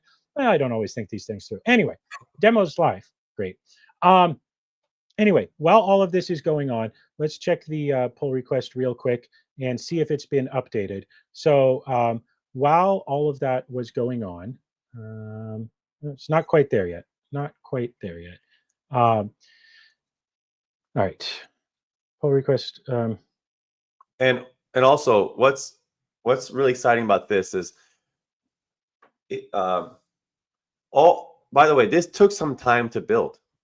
Everyone thinks if you have like a awesome team and like you're surrounded by black belts in programming, you think everyone just naturally will take the time to make this kind of make these programs and these all the glue you need to actually have AI work better for you. Surprisingly, I live in Seattle, whereas we have surrounded by AI people. I don't know anyone actually taking the time to just actually do this. Yeah, there could be this.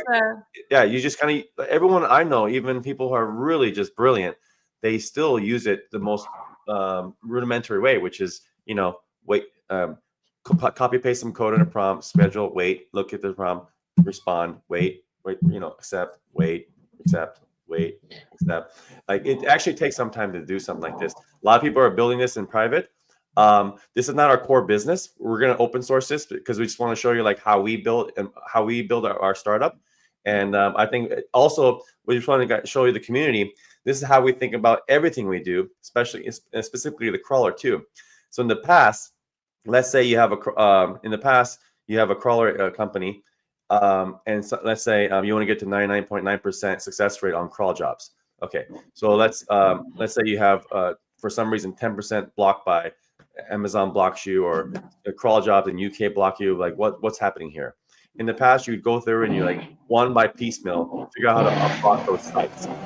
In the world of AI, you have these agents constantly say, okay, here's the workflow, here's a minimum amount of context you need. Say, for some reason in the UK, when you load this site, a cookie banner will show up, and then you'll block the crawl for that site. So how do you actually unblock that job?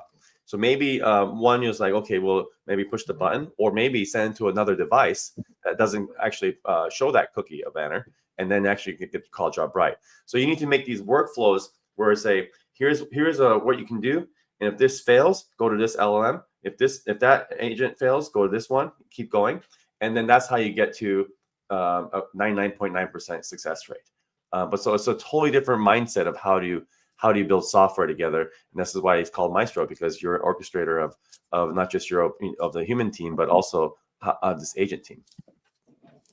I'm just wondering why my laptop was running so slowly, and I realized I unplugged the power cable, so it's in battery save mode. I'm like, why is it taking so long to start these containers? But anyway, this has nothing to do with the AI or our code. This is just the laptop being slow. But anyway, Crawler's running. That's cool. You guys get to see Crawler for the first time. And in the meantime, I know you guys want to see it in the bigger window, but let's just Maestro connect. So if we look here, we can see that it has fully finished this feature. It's opened a pull request for it, and that's working. And it's done that while the code is running the whole time. And in the meantime, it was also working on, what was the other thing we asked it to do? Oh, right. Filter out the talk pages, number one. Okay, please proceed. Nice. And it's going to go ahead and make those changes as well. So we have two different AI agents working simultaneously to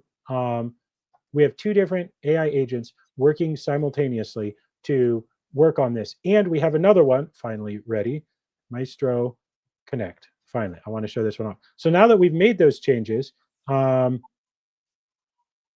think this will be number 3. Okay. Oh, good. Claude Code. All right. There's a reason we haven't open sourced this yet, because sometimes Claude Code just decides to die because it has some weird permissions issue. There's a reason we haven't open sourced this yet. But anyway, this is the foundation. I think with that, I will stop sharing, other than to show, I don't know if anybody's seen, just in the time we've been talking for a couple minutes here, we are well on our way to having crawled several thousand web pages using the UpRock network. And next week, we're going to show off some more about Crawler. But you guys can see how fast this is and how fast the UpRock network is helping us crawl web pages. So I think with that, Jen, you can take down my share screen. But we're going to be open sourcing Maestro soon for how that works. We are, that is a big piece of how we're thinking about, nope, take down my screen. There we go. That is a big piece about how we're thinking about building the crawler into AI. This is the kind of thing we're going towards with the crawler, where when you start a crawl job, you can be executed by the AI agent you want, but it's composable. It can run in isolation. It's forkable, like a Git code repository, where you can say, man, I love this. One of the things that I say myself, even though it kind of annoys me when I hear other people say it, I know I say it as well. Anybody who's worked with AI, have you ever seen a response from an AI and you're like, that's pretty good, but I think I want to roll the dice one more time to see if I get a better output? But why should you have to do that? The computers are deterministic. Math works the same way every time. It doesn't change just because you tried it again. And we could go into the many reasons why AI results do change over multiple iterations and so on and so forth. But the big thing is, if you did get a good roll of the dice, particularly when it comes to how a particular AI or MCP or tool like that started laying out a crawl job, which sites it decided to crawl, how it crawled them, and so on, you should be able to keep that good roll of the dice and keep working from there. You shouldn't have to roll the dice from new again just because you want to change some part of it. And so by making it composable and allowing you to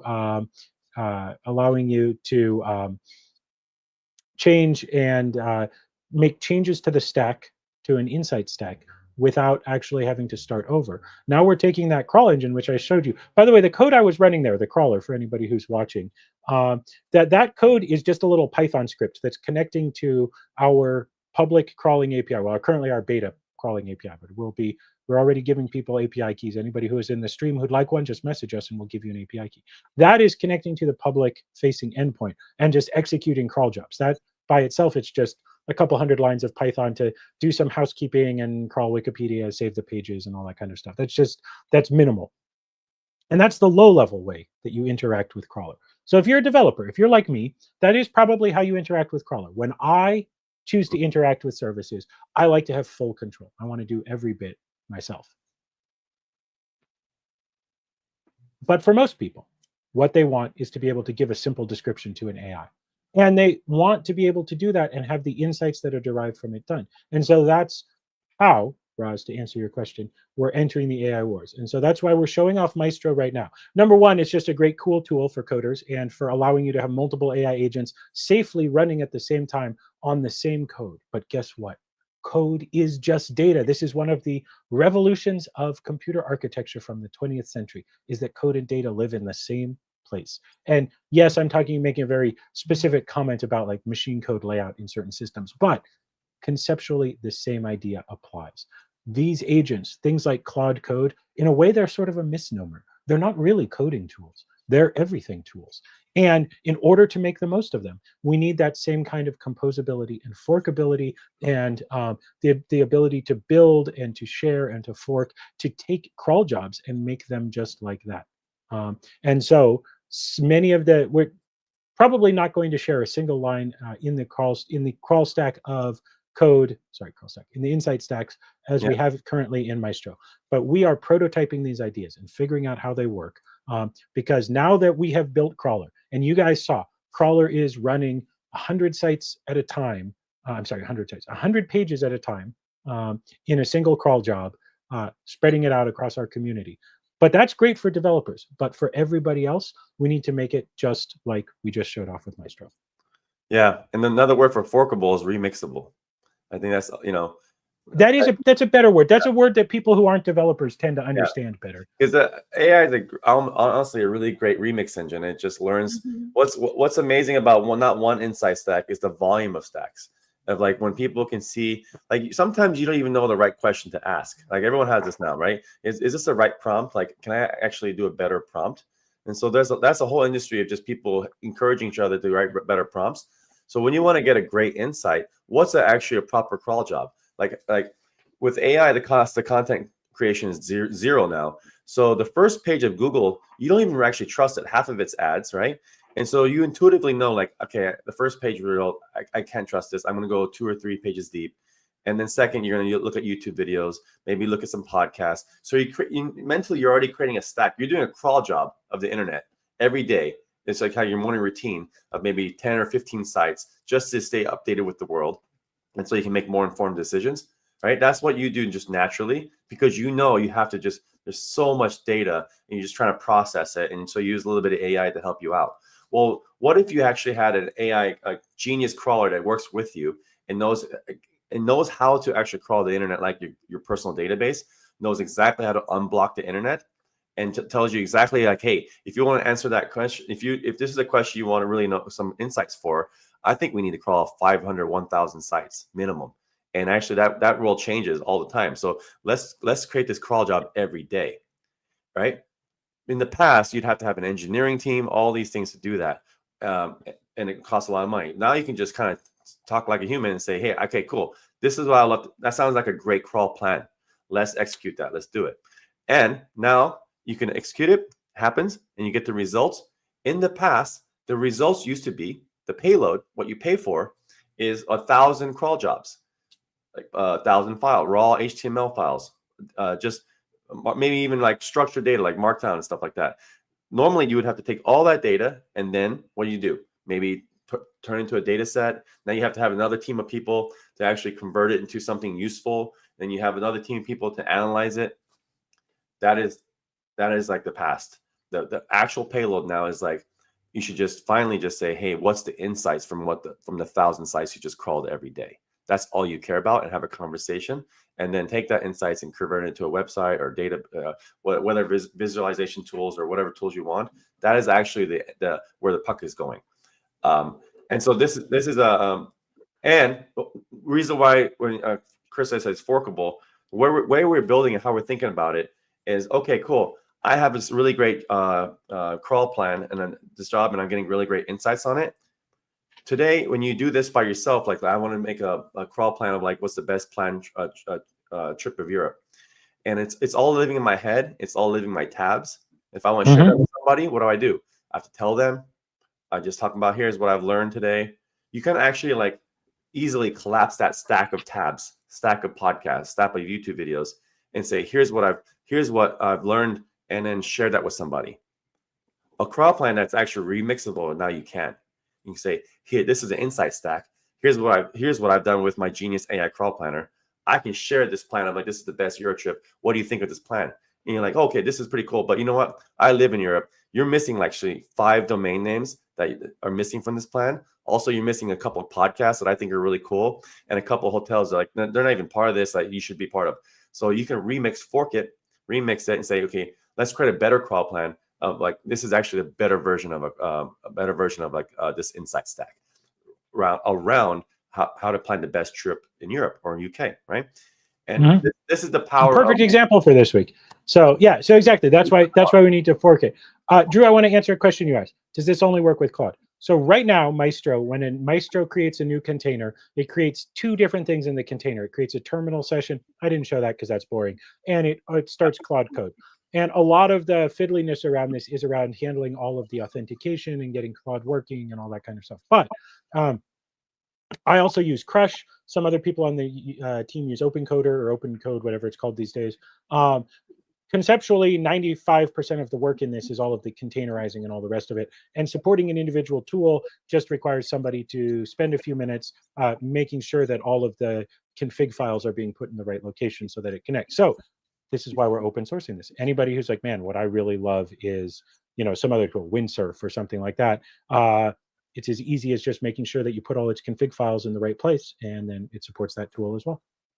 So there's nothing magical about this. I wanted to show one more thing, Jen, if you'll share my screen for a moment. This is one, because it was taking a long time and I don't want to make everybody on the stream wait. This is an example from the Edge system where I realized that there was one part of our public API that I didn't really love. So I opened up a pull request, and I'm not going to show this code, but I am going to say this was a pull request I opened, and then I had my review bot running in Claude in an MCL in Maestro container actually generate this. It generated an entire review, and then it even made some comments on specific coding lines. To anybody who's used Copilot, this will look very similar to you, the Copilot part that's built into GitHub. But again, this allows you to use your models that you want to use on your code. It doesn't only work on GitHub. You could use this on GitLab. You could use this on internal instances and stuff like that. And so that's why we're building this out, because this is very much where we are going and what we're thinking about in terms of how crawling isn't just a crawling thing. So we're gonna, like I said, next week we're gonna show off some more about crawling, some of the specific things. In fact, that pull request I just showed you, one of the things I'm so proud about with our crawler is that our placements, as I've described them before, it's not just a simple list of features. It's actually completely composable. So you can say, for instance, I need a device that's on not Wi-Fi. You can use not, which is a logical operator. I need a device that does support JavaScript rendering. Or maybe say, I don't want JavaScript rendering. I do need a screenshot, or I don't care at all. Yeah. You can make arbitrarily complex compositions of those kinds of requirements, and we will apply.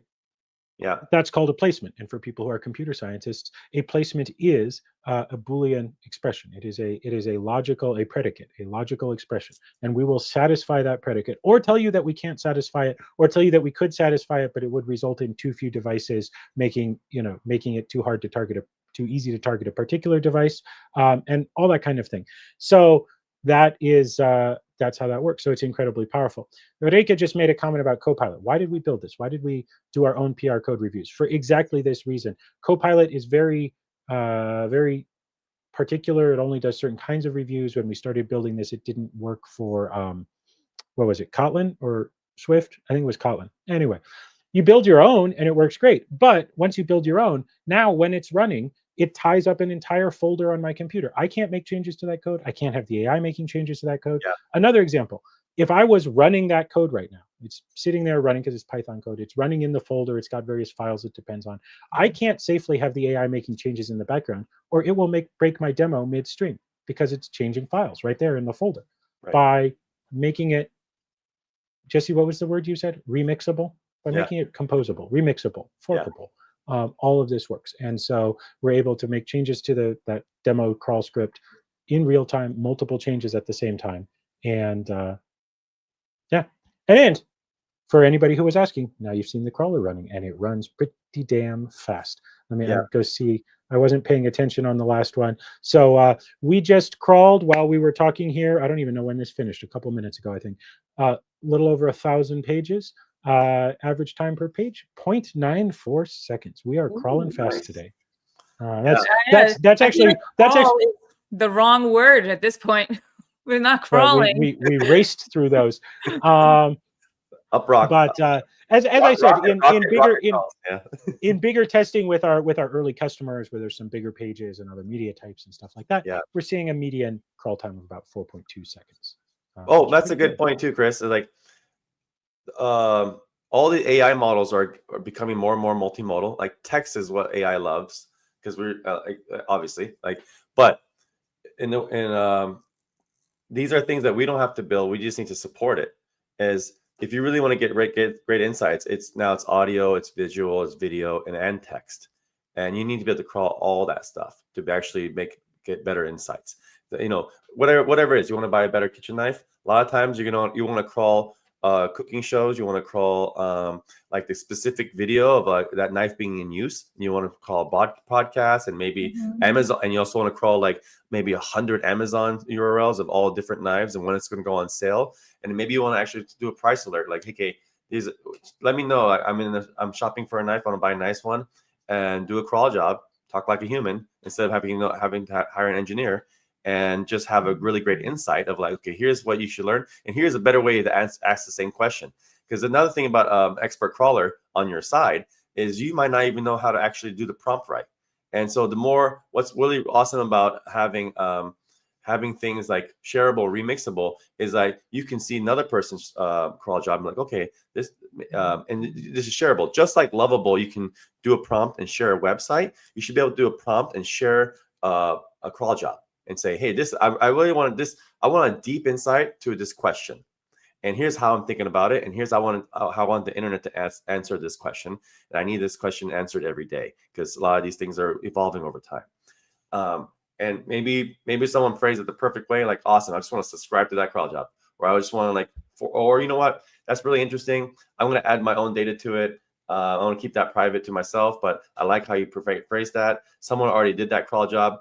You can just fork it, and how we're designing things, like if someone's already crawling some sites 1,000 sites every day, and we're caching that for them, why do you have to recrawl the same job? So everything is actually way more efficient when it's remixable and shareable and more collaborative by default. Because now I'm like, you know what, that actually is a great crawl job. I don't need to. Why should I waste time to like wait for the same job? I'm just gonna subscribe to that one. That's pretty good. Like. That's like a really good data set, really good insights. That's a good insight stack of 1,000 jobs. And the original prompts in there, all that context is built into the stack, and you just get it. Like, all right, I'm just going to subscribe to that. I don't need to do that. I don't need to like remix it. I just like that job. That's a good one. That gives me the insights I need every day. So this is how you need to build software now, is like, it needs to be remixable, shareable, and you need to think about, and as it crawls the internet, you need to be able to build a workflow that the AI can work for you to get the answers you need. And so when it breaks down, you need to have a multi-cloud or multi-AI agent, multi-container world where it can actually break the problem down for you. So it just works in the background while you sleep. Yeah. Yep. And anyway, Drew, to your question, Nin or any other tool that you'd be interested in using, absolutely. Once we open source this, use whatever tool you like to work on this and make it, to support that tool inside the container. So the container's already set up to be able to support multiple different terminal sessions running at the same time. I have mine set up to default to Claude in the 0th terminal, the first thing you see when you connect, because that's what I'm usually talking to in these containers. But you could have it set up to connect to the regular shell. You could have it set up to connect to Crush or any other tool that it supports. So you can absolutely use an AI coding tool to help you support that AI coding tool. Indeed, that is exactly the way that I got this working, was with early versions of this, just iterating on it and coming back to them and working on it, and so on. And by the reason why we open source it too, because I bet you, Chris was telling me like, man, this could be a good product, but he's like, no, you know what? There's somebody right now probably got funded $1 billion to make this like a pretty UI. There is. That's why I'm actually pretty sure I have an idea of who. Pretty sure. But this is like this is not our core business, so we just want to share how we do. We're not. Our Yeah, early coding tools workflow. are not our core business. But Yeah. we see the other thing is I see people talking about this kind of thing, but I don't see the tools out there. People are making these tools and they're keeping them for themselves. Right. Exactly. And sometimes I keep my toys for myself, but I always got taught, like I tell my kids, you got to share. You got to share. We got to share. So this is something that we want to share with the community, show how we're thinking about how this works, show off a cool tool, give a useful tool to the community, and then also make it way easier to build integrations with our crawler API, because now you have a great tool that can sit there and iterate on it. Oh, and by the way, speaking of how we tie this together, a great thing about open sourcing stuff is like it's actually a good traffic builder. You can get a lot of eyeballs on UpRock and what we're building, and how we can tie it back to the product. Obviously, the crawler, because we want to build business for that. But everyone's using AI tools to move faster, and so there's a lot of sloppy spaghetti lovable code out there, and you want to move faster. That's great. But you never know if it's up or down, right? You want to build sites, but it actually matters if it's actually working. And so I think a big part of like, as we put stuff like this out there, it's going to tie into not just getting more crawler deals, but also say, hey, uptime deals. Here's a tool to make you move faster with your startup or company. And then, by the way, we also have a pretty awesome tool powered by Deepin to make sure when you deploy fast, you can also, we got you on uptime. This is great.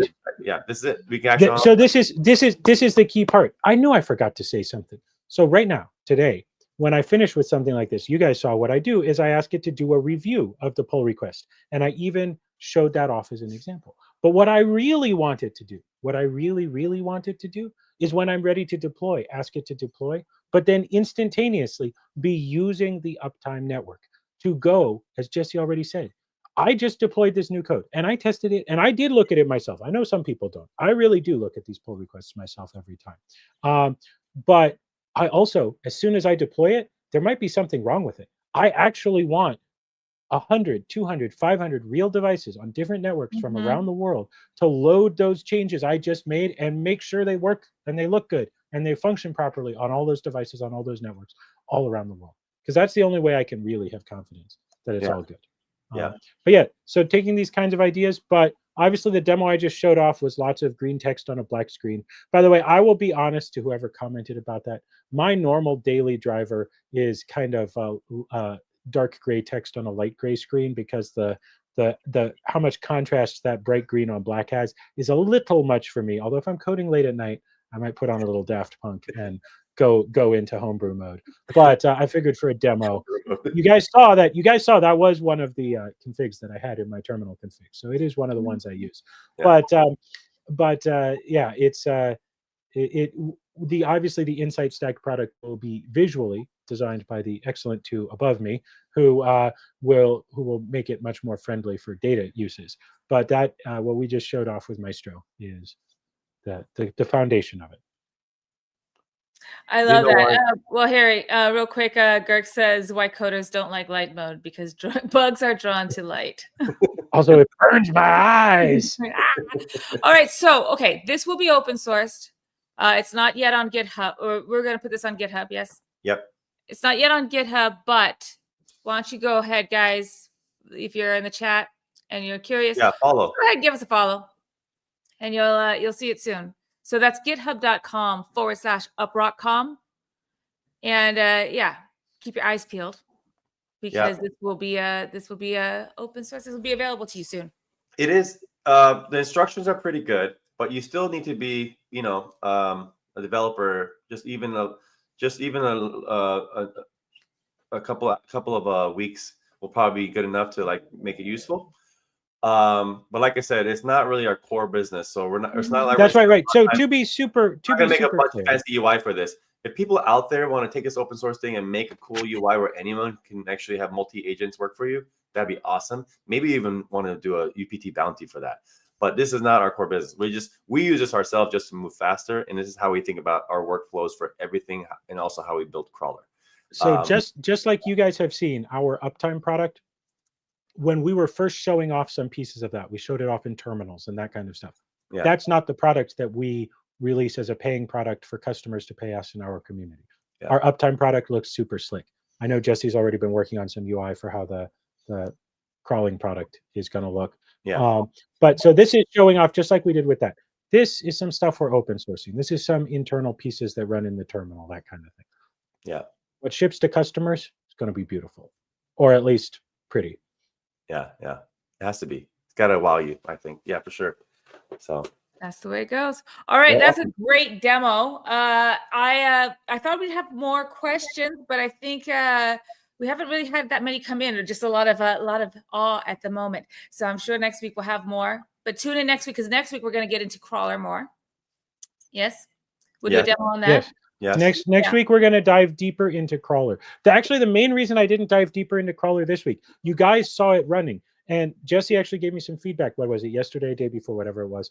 That like, okay, this is awesome, but what people see is a bunch of text scrolling in the terminal. And I'm like, yeah, look at how fast it's scrolling. And he's like, no. You need to make this more visual.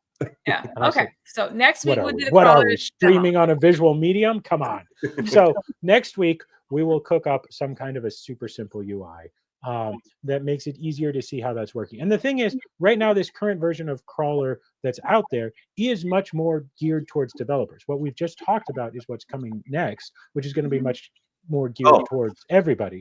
But we will come up with some simple visuals to allow us to visualize together on a call all the cool shit that's happening. Because while all of this was happening, more than half a dozen data centers around the world were communicating back and forth, sharing those jobs, finding those devices, fulfilling those placements, sending requests to those devices over a notification channel. Those devices were not sitting there wasting battery connected to server the full time.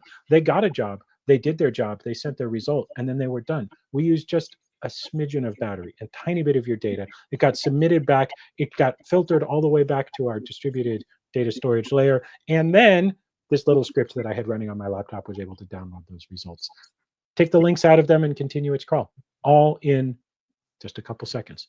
So that's how that works. But we need to make that easier to see so that we can show everybody what's really going on. Because otherwise, as Jesse said, it's just a bunch of green text on a black terminal. Yeah, that's the thing. Like, there's a lot of these crawl solutions, and they say it's no code, it's super easy. But it's not, it's not for everybody. You have to have a lot more technical knowledge to use them or to do something with them.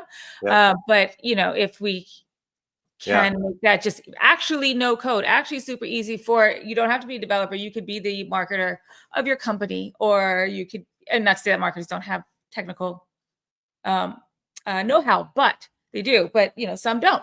You don't have to have it. So that's the point. It should actually be super easy and intuitive to use. The backend, you can see the backend is very in-depth and works fast. And it's incredible. If you're a programmer, you love what you just saw, I'm sure. But for the front-end person, or for the average, I don't know, SMB marketing, marketing person, SMB, they don't need to know all that. They just need to get output that they can work with. Yep. That's a good point, Jen. I mean, honestly, even if you know how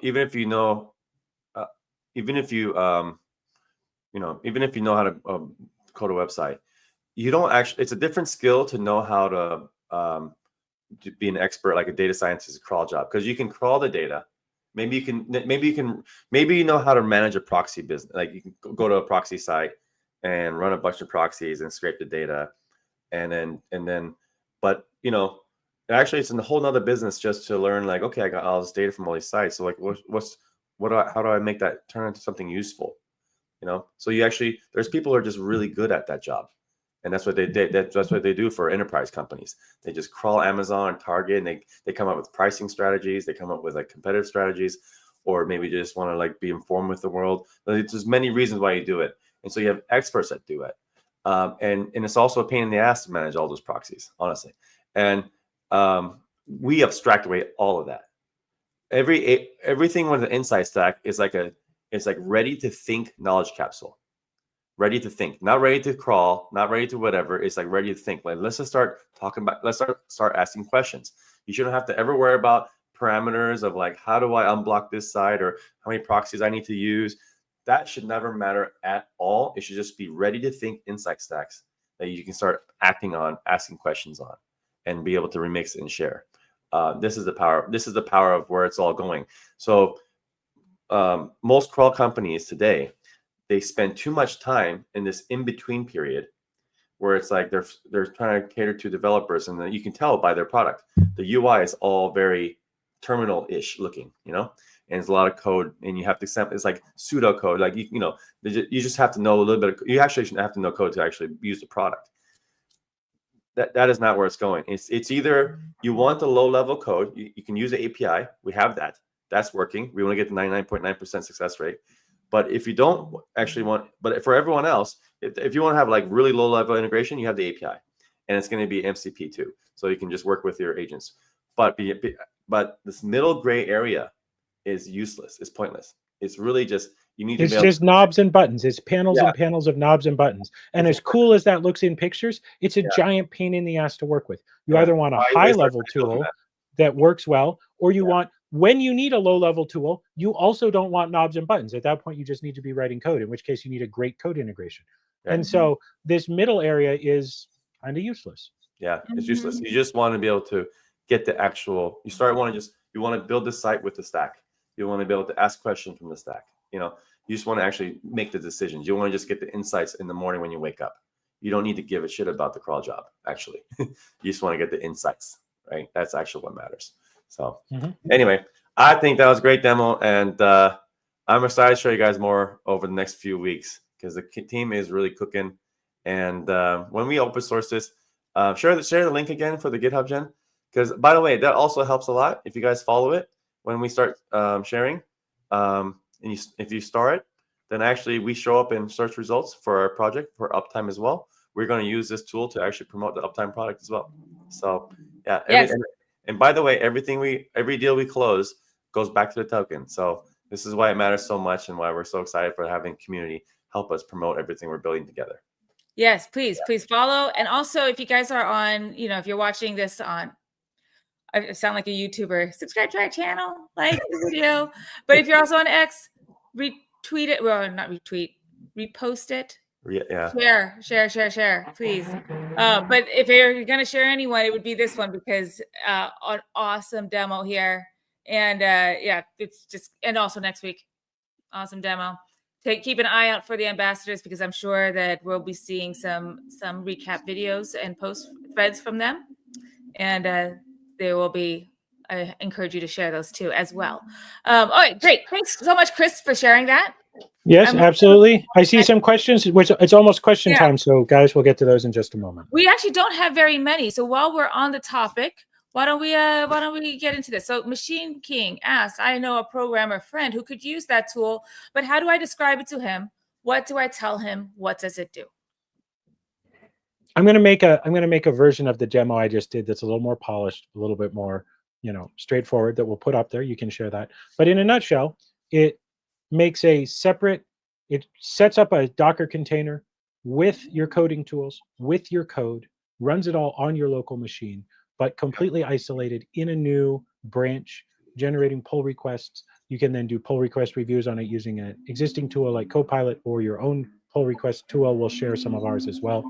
And that's about it. But it lets you run multiple of them at the same time. So you can have multiple different instances, multiple different copies of the AI agent, all working in the same code base safely and cleanly at the same time. And I mean, one of the things I'll point out as well, let's say you're working on some front-end code, something where it maybe needs to start a web server in order to check and see how it looks, like say with our Uptime monitor.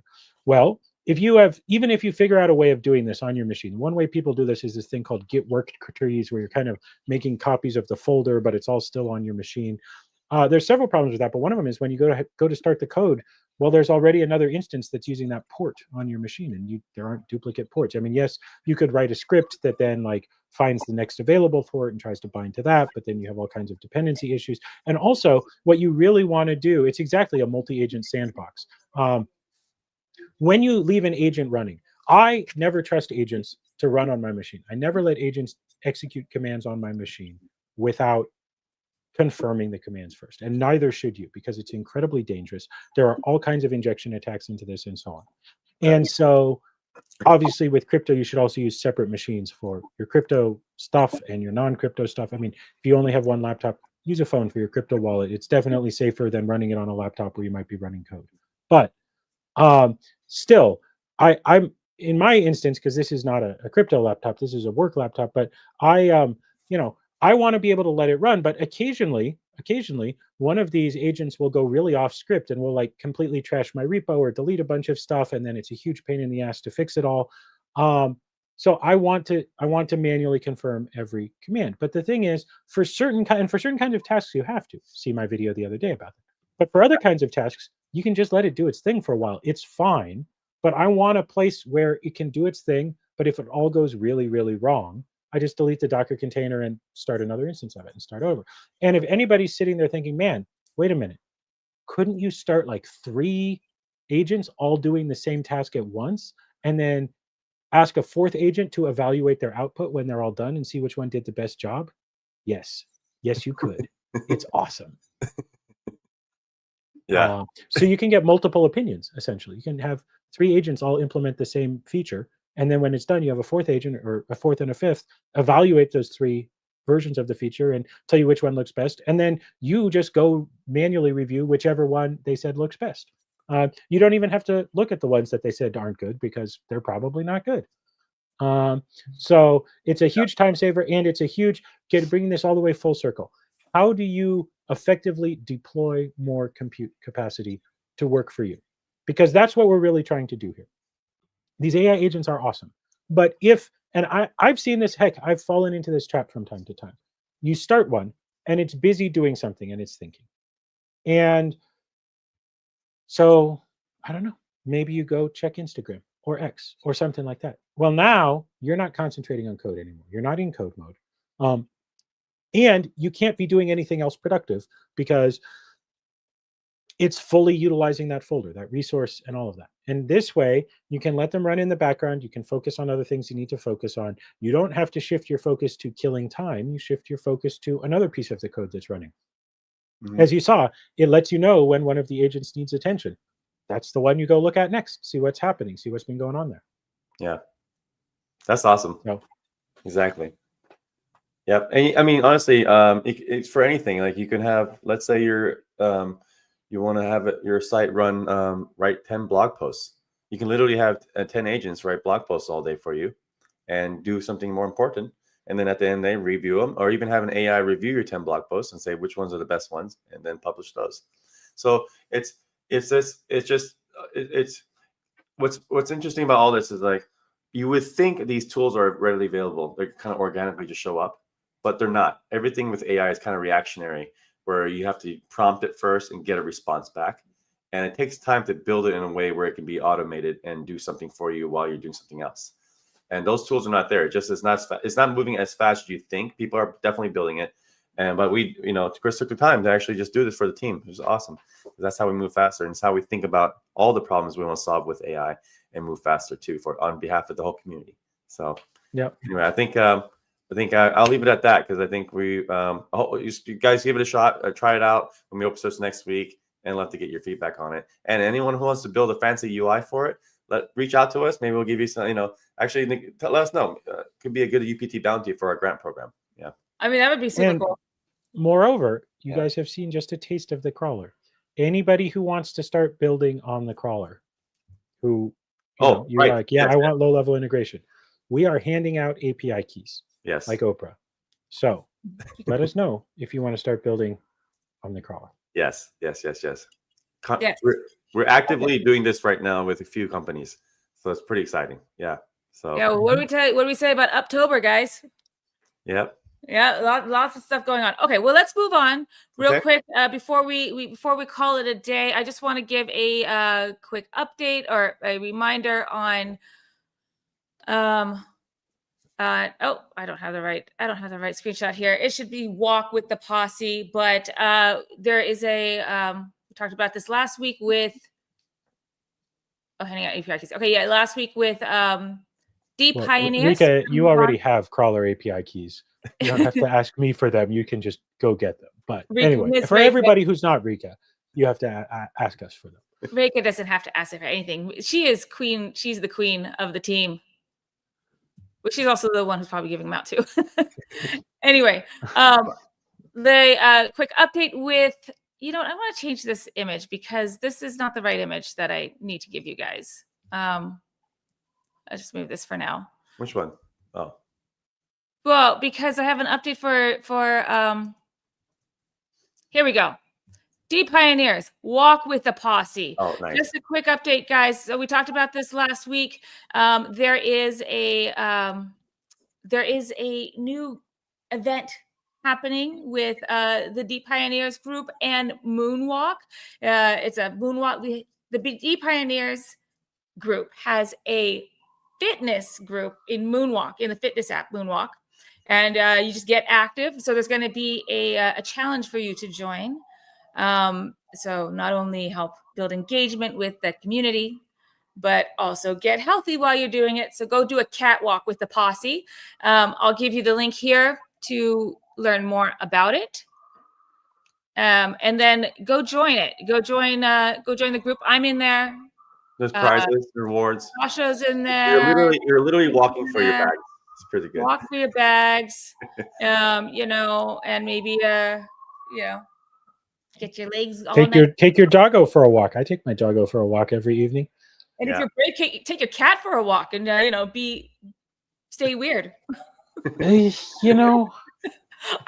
took the kids to the park the other day and I saw the funniest thing. A fist fight was about to break out between an old guy and an old woman. The guy had been walking his cat on a leash. And the woman had like a little pug or a Pekingese or something like that that barked at the cat and caused it to run up a tree. And the guy's standing there with his leash going up into the tree, yelling at the woman, threatening to call the police because her mean old dog barked at his cat. Okay. And the woman was hurling invective back at him because he apparently kicked at the dog. And anyway, I didn't stay around to see how that ended because I feel like it was going to end in a very, very slow pushing match. But it was a real slice of city life. That is so weird because, come on, you can take your cat out. Sure. But the cat's still got to be out in the world. If the cat can see the world can see the cat. Correct. Anyway, so speaking of seeing cats, also in the group, Captain Pugwash is there. Nice. There's a bunch of you guys are in there. And, actually, some of you guys, I know you're in here in the Moonwalk group, but you have a different handle. So please, or at least, put your UpRock or your UpRock, your Pioneers kitty on your thing. I haven't done that yet. Oh, no, I did. I have mine in there. If you're in the group, go join it. Go follow, let's be friends. And soon we'll be walking together. Soon you will see how little I do move or do not move. I hardly move. But I will try for the team. I'll try for the team so we can win whatever this is. So walk with the posse. Also, a reminder, guys, every Wednesday at 6 p.m. UTC, there is a cat call. So if you are a holder of a one fine space kitty, please join the cat call. You'll see a lot of familiar faces. You'll see Ron, you'll see Sasha, Captain Pugwash, Girk, late for work. Just a bunch of you guys are in there. Sorry if I missed some names here. But go join. It's a fun group. And come walk with us too. Yeah. So that's all I have for the Pioneers update. Unless Sasha or Girk or Captain Pugwash, you got or Tim, some updates that I missed here. But I think that was the main one I wanted to remind everyone to do. Okay, so I think we're good for the day, for the week. But before we go, I want to circle back on what we were talking about, the top of the hour, and we talked about last week about, yes, it might be a foggy bottom of a month for your bags and what to pay attention to, which projects are not just don't just look at, you can look at your candlesticks, but also what projects are building and are shipping. And it reminded me of a quote from Calvin Coolidge about persistence. And I just wanted to share that, where nothing in this world can take the place of persistence. Talent will not. There's nothing more common than unsuccessful men with talent. Genius will not. Unrewarded genius is almost a proverb. Education will not. The world is full of uneducated derelicts. Persistence and determination alone are omnipotent. So I just wanted to share that with everybody as a reminder. I know we all know this in our heart, but sometimes you need a reminder when you have a bit of a downer month. Persistence is key, and press on and pay attention to the others who are doing that with you. I love that. Mhm. That's awesome, Jen. All right, guys. On that note, I'm going to sign off, but I will let you guys give your goodbyes for the week. A Calvin Coolidge quote. I am just absolutely nerd sniped right now. My favorite I know you Calvin love Calvin Coolidge. Coolidge. My favorite Silent Cal anecdote is, and this may be apocryphal, but he was known as a man of few words, which is something I admire. That Yeah. he was seated next to someone at a dinner party who said to him at the beginning of dinner, I made a bet that I could get you to say more than 2 words all evening. And he apparently turned to her and said, "You lose," and didn't say another word all evening. I love him. He's not the most charismatic of presidents, but Dad, talk about mic drop. yeah, you read what he had to say. He didn't say Yeah. much. You read what he had to say, and it's like, damn, that's good. Yeah. Mhm. Yeah. All right. Well, as always, everyone, right. thank you for spending your Thursday with us. I Yeah. just showed off green text on a white terminal. Yeah. And the only complaint people had is that I needed to make it a little bit bigger, which is Yeah, a very pretty valid impressive. complaint. Their complaint was not that I put up the terminal. In fact, just looking at view stats, this is one of the better ones we've had in a while. So I think we need to do more terminal stuff. And We didn't even mention K-pop today, or Justin Bieber, or Taylor Swift. no, I no, did. I I snuck K-pop Demon Hunters into the beginning. Oh, you Yeah. did. Yeah. Okay. Reka Yeah, also but- did too. She Nice. said, Imagine if we'd gotten Justin Bieber and Taylor Swift in here. But wait, it's Sydney Sweeney. We remember. We have to say Sydney was it Sweeney. Sydney Yeah. Sweeney? It was like a hockey stick. Right. Yeah. Well, So Sydney should we goes up when should you we see end it Sydney with Sweeney. should we end it with UpRock going up, or a good UpRock good day? Which song should we end with? UpRock good day. It's a good Good day. day. All Oh no, right. UpRock going up. UpRock going up. UpRock How about going you up? guys in the chat? What do you guys think? Do you want You to? guys vote. I want to see some feedback from the chat right here. UpRock going up or UpRock good day. I'm gonna work on another song next week, but those are the two we have today. I personally think good day because we've heard going up a few times, but only Yeah. good All right. day once. Okay. Good day All right. it is. All There right. you go. Let's do it right now. All right. Okay, guys. As always, everyone, thanks for spending your Thursday with us. Have a great weekend. We Yep. appreciate it.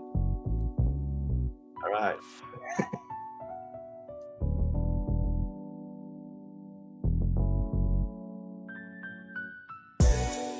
Today is a good day.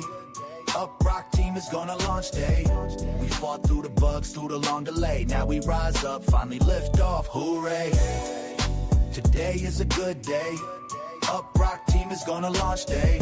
We fought through the bugs, through the long delay. Now we rise up, finally lift off, hooray. Long nights, empty cups, cold lines in my veins. Pushing through the fire, dancing in the rain. Every setback felt heavy, every bug in the way. But we kept on grinding, now it's launch day. Investors on the call like, when's the thing live? We've been cooking in the ground, trying to keep the flame alive. Every sprint, every merge, every PR fight led to this moment when the product takes flight. Today is a good day. UpRock team is gonna launch day. We fought through the bugs, through the long delay. Now we rise up, finally lift off, hooray. Today is a good day. UpRock team is gonna launch day. We fought through the bugs, through the long delay. Now we rise up, finally lift off, hooray. Celebrate the hustle, celebrate the grind. Failures in the rear view, vision in the mind. Dark Jira tickets turned into gold. Ship it to the world, let the story unfold. From 0 to 1, yeah, we broke through the wall. Deep pioneers standing, answering the call. It's bigger than the code, it's the dream we chase. Our sweat built the rocket, now it's time for space. No more, almost ready. No more next week, no more late nights slacking. Stress at its peak. Today we breathe deep, today we go hard. We flipping the switch, we dealt all the cards. Final. Today is a good day. UpRock team is gonna launch day. We fought through the bugs, through the long delay. Now we rise up, finally lift off, hooray. Today is a good day. UpRock team is gonna launch day. We fought through the bugs, through the long delay. Now we rise up, finally lift off, hooray.